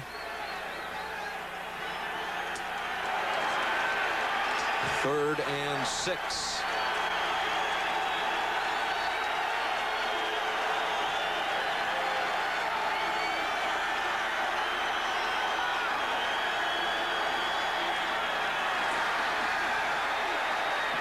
Across the middle, behind his man, Anthony Carter. And again, coverage by Maurice Hurst. Anthony Carter, Maurice Hurst providing the defensive coverage. That'll bring up the 4th and 6 for Minnesota at midfield. We'll have to bring out Harry Newsom. There's the coverage on the play. Coming across. Way behind him, eh? Yeah, he was. Had it been thrown out in front, he had a chance to make the catch. He's way behind, and Hurst, there's not much separation there again between the back, offensively and defensively. Newsom punts it. Oh, gets a dead bounce at the goal line, and it's covered by Audrey McMillan. Now they say it's a touchback. Either McMillan stepped on the goal line or the ball touched the goal line, but for a moment I thought the Patriots would have to start from inside of their own 1.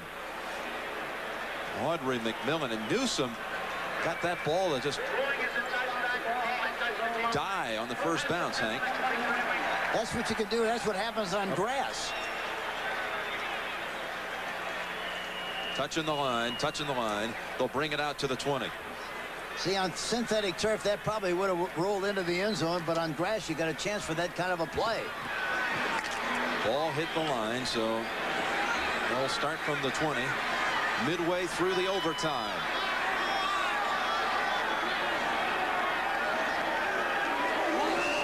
Movement. Left tackle moved that time, it looked like. That would be Bruce Armstrong, number 78. Penalty marker is down to the play. Only member of the Patriots a year ago to go to the Pro Bowl. False start. Number 78. Offense. 5 yards. First down. 15-yard line. You see him on the right side of your screen. See him move? There he is. You can't do that. Once you get set, you got to stay set. 1st and 15 for New England, and they brought John Stevens, who started, back in for Russell. And it's Stevens on the carry. To the 23, an 8-yard run, cut under by Felix Wright. Felix Wright making the stop. What a game this has been, and our hats off to Stevens got to the 23. the guys working downstairs. Our game produced by Daniel H. Ford, directed by Craig Silver. The NFL Today produced by Eric Mann and directed by Duke Struck. The senior producer of the NFL on CBS is Ed Gorin, and the executive producer is Ted Shaker. Stamos and Pat McGrath doing a good job in the booth. Now, 2nd down. It's no gain for New England. Stevens, back-to-back carries.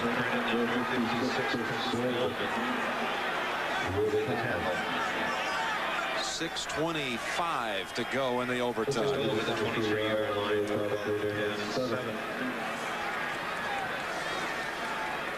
I can't remember when I've seen a game like this, Jim. Been a long time. And not a sloppy game at all, really. No, but I mean the unusual things. It's been a stock market game up and down throughout. 3rd and 7.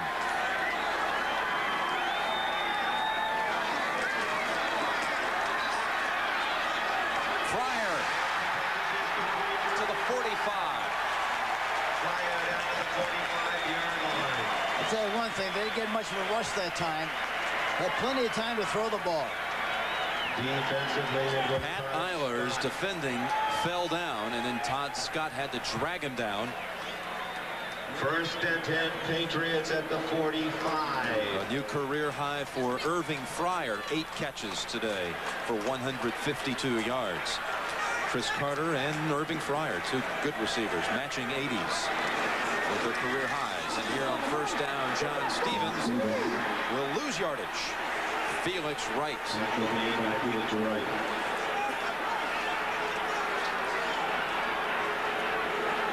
Loss on the play. Back to the 43. Loss of 2. Second game of the doubleheader. The Niners with a 7-3 lead over the Lions. When this one ends, we'll be sending you out there. We're under 5 minutes.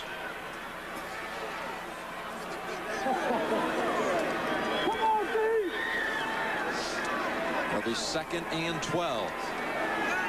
They move Cook out as a receiver in the slot to the right. Mishandled snap, fallen on. No, still loose. Ivy Joe Hunter recovers at the 35. Ball was recovered by Ivy Joe Hunter. It's hard to believe that something like that would happen in this kind of a game at this stage of the game. But look at that. I think it sailed right below the hands of the quarterback. He never brought it up. Well, now with the Patriots driving back-to-back plays with losses, and they're facing 3rd and 20. And the clock moves under 4 minutes to go in overtime.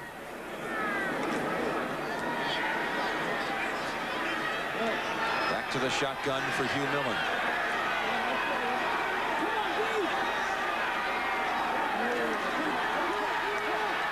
Millen intercepted by Audrey McMillan at the 45 of the Vikings.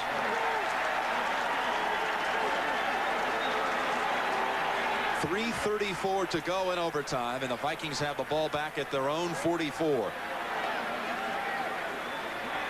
This is the one time they have to take advantage of the good field position opportunity.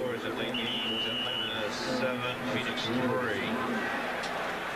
Rams and Raiders are tied at 7. That was thrown not very wisely, Hank. No, a lot of folks, a lot of white jerseys there, and he tried to muscle it in there. And that's a mistake he made on this play. Look at the white shirts. No chance in the world to get that ball through there on that coverage. They're going to change the marking now. They're going to say that McMillan was actually touched when he was on the ground after the interception.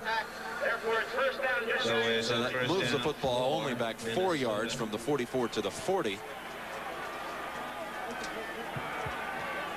The ball is spotted at 40. 1st and 10, 3:34 left in the overtime period.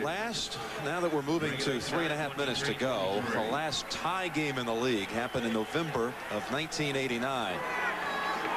Cleveland and Kansas City played to a 10-all tie. And a reverse to Anthony Carter with Gannon out in front. Gannon got a block for him.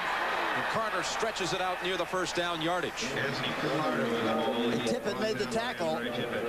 I didn't think he'd get nearly as much out of the play as he actually did. Tippett came from the inside, got a good angle, and made the tackle. Watch Gannon on Maurice Hurst with the block, Hank. Midfield. Did a good job with it, too. Yeah, he did. He sure did. Knocked him to the outside. And there's Tippett coming from the inside and making the tackle. And they spot the football to the 50. So Carter reaching out with the ball at the tail end of that play got him another first. 1st down from the 50. Terry Allen is lined up as a receiver now. The running back is a receiver to the right. But a timeout is called. Timeout by the Vikings. Each team is left with 1 in the overtime. 3:26 to go in the overtime. Will they break the tie?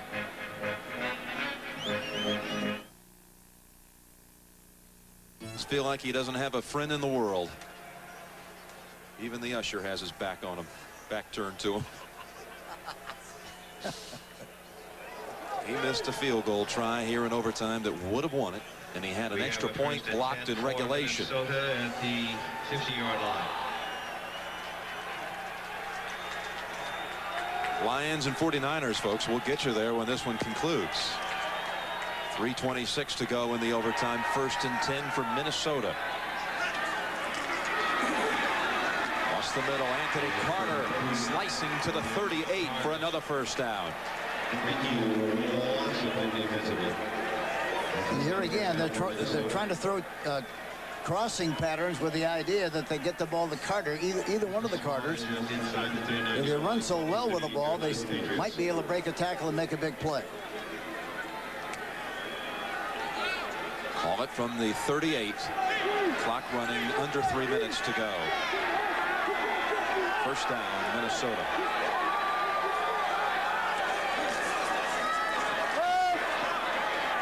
Steve Jordan takes one way and takes it down to the 20. Fumbled on the back end of that.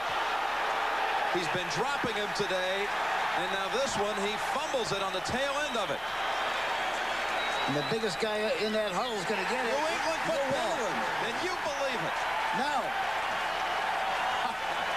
Unbelievable. David Poole, who defended Anthony Carter at the end of regulation in the end zone, denied him a touchdown. My goodness, what a day for Steve Jordan. Look at this. He makes the catch. Makes a good move. Runs down the field. Trying to protect the ball, but in the process, somebody... Fred Marion reached in there. Reached in there and knocked it out of there, and it's a fumble.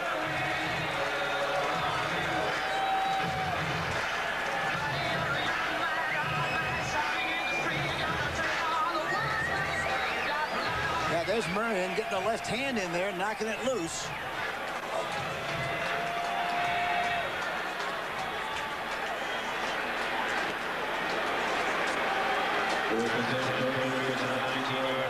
Air Jordan takes on a whole new meaning, and the Patriots have it from the 20. Coates, the backup tight end, rumbles to the 37. And he's only caught one pass going into this game. Earlier in this game, he caught the same kind of a pattern, made a big gain, but it was called back because of a holding penalty. Number 26, Andre McMillan on the defense for the Vikings. The Patriots first down at the 37. Approaching 2 minutes in the overtime. And there is a 2-minute warning in the overtime. Now Steve Jordan is a 5-time Pro Bowler, but he coughed it up this time to save the Patriots.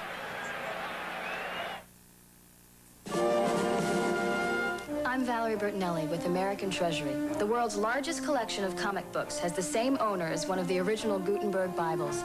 In a moment, who that owner is. There are a lot of important things to know about riding a motorcycle. The most important is to use your head. Wear a helmet whenever you ride. Books, music, movies, photographs, and artifacts. Altogether, more than 80 million separate items from around the world are owned by the people of the United States and housed in the world's largest library, the Library of Congress. If you were to spend only 1 minute on each item for 8 hours a day, 5 days a week, it would take 648 years to go through the current collection. But by then, the library would have grown by an additional 648 million items. It's a fact about the Library of Congress. Learn about our American Treasury in your library. This is one of the most finely tuned machines in existence.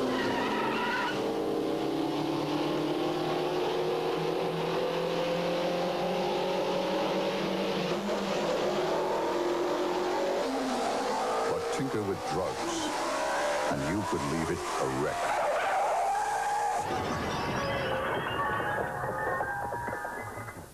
This message has been brought to you by the United States Marine Corps.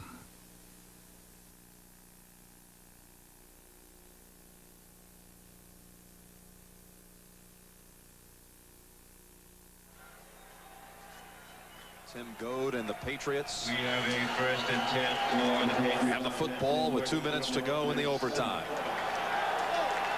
2 minutes. Steve Jordan, who's had so many great days in the NFL. This is one he'll never want to remember. From the 37. Picking up some pieces of yardage to the 43. Complete to Marv Cook. Now in the hurry-up mode. Mike Merriweather along with Carl Lee making the tackle. Starobski wants one more crack at it. Russell. Audrey McMillan forces the play for a big loss.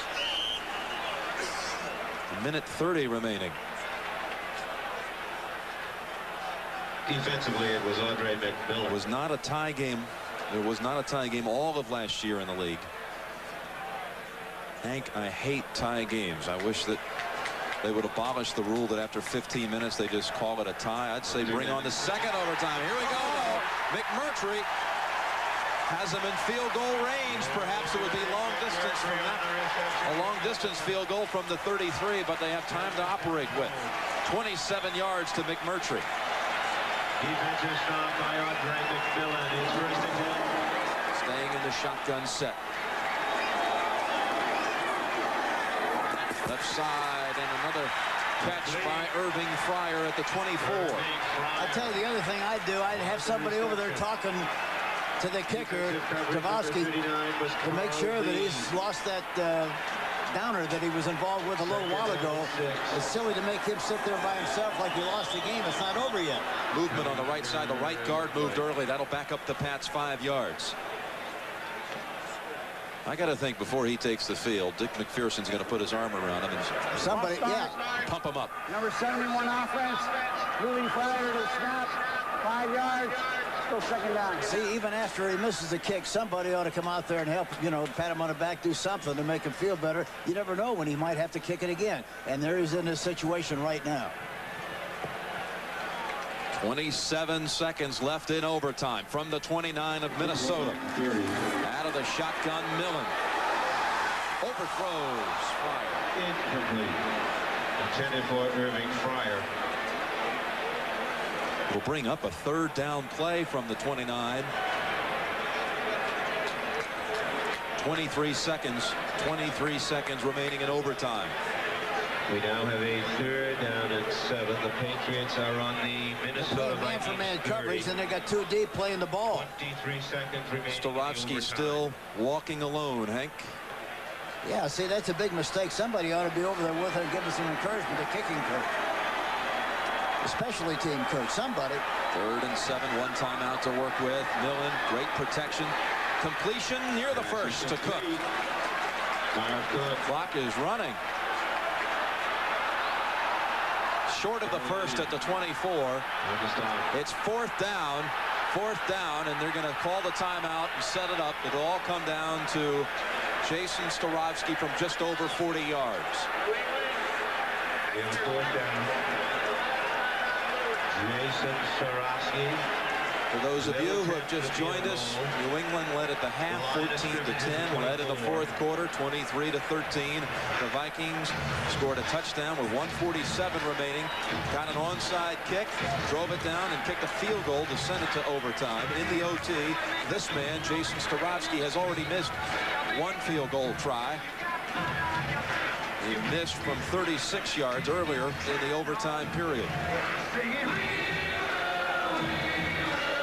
The Vikings were driving and appeared to be on their way to setting up a game-winning try when Steve Jordan fumbled at the 20 of New England. This will be a 42-yard field goal. Would be a season long for Starobski. For the win. Yes!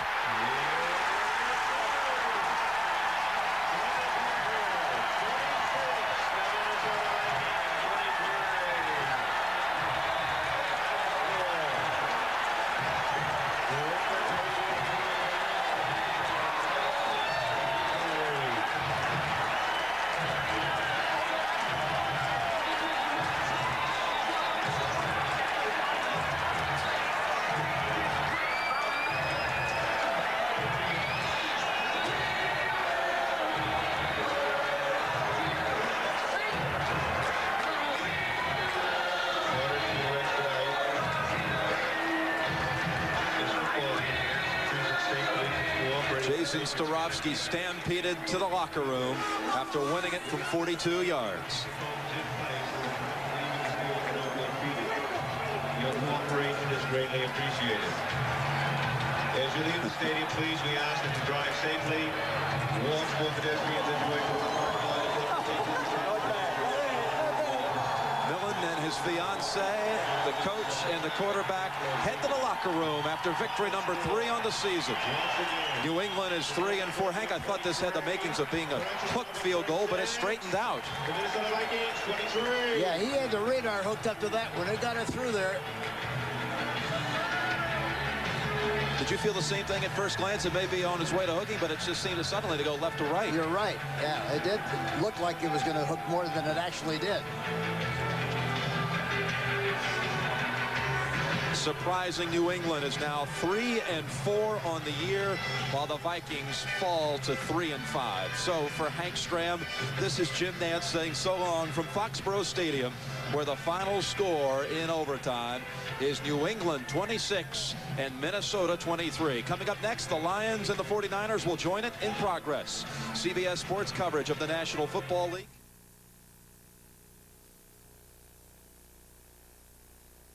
This game is authorized under rights granted by the National Football League solely for the entertainment of our military audience. Any publication, reproduction, or other use of the description and accounts of the game without the express written consent of the National Football League is prohibited. Any commercial or other use of the program is similarly prohibited.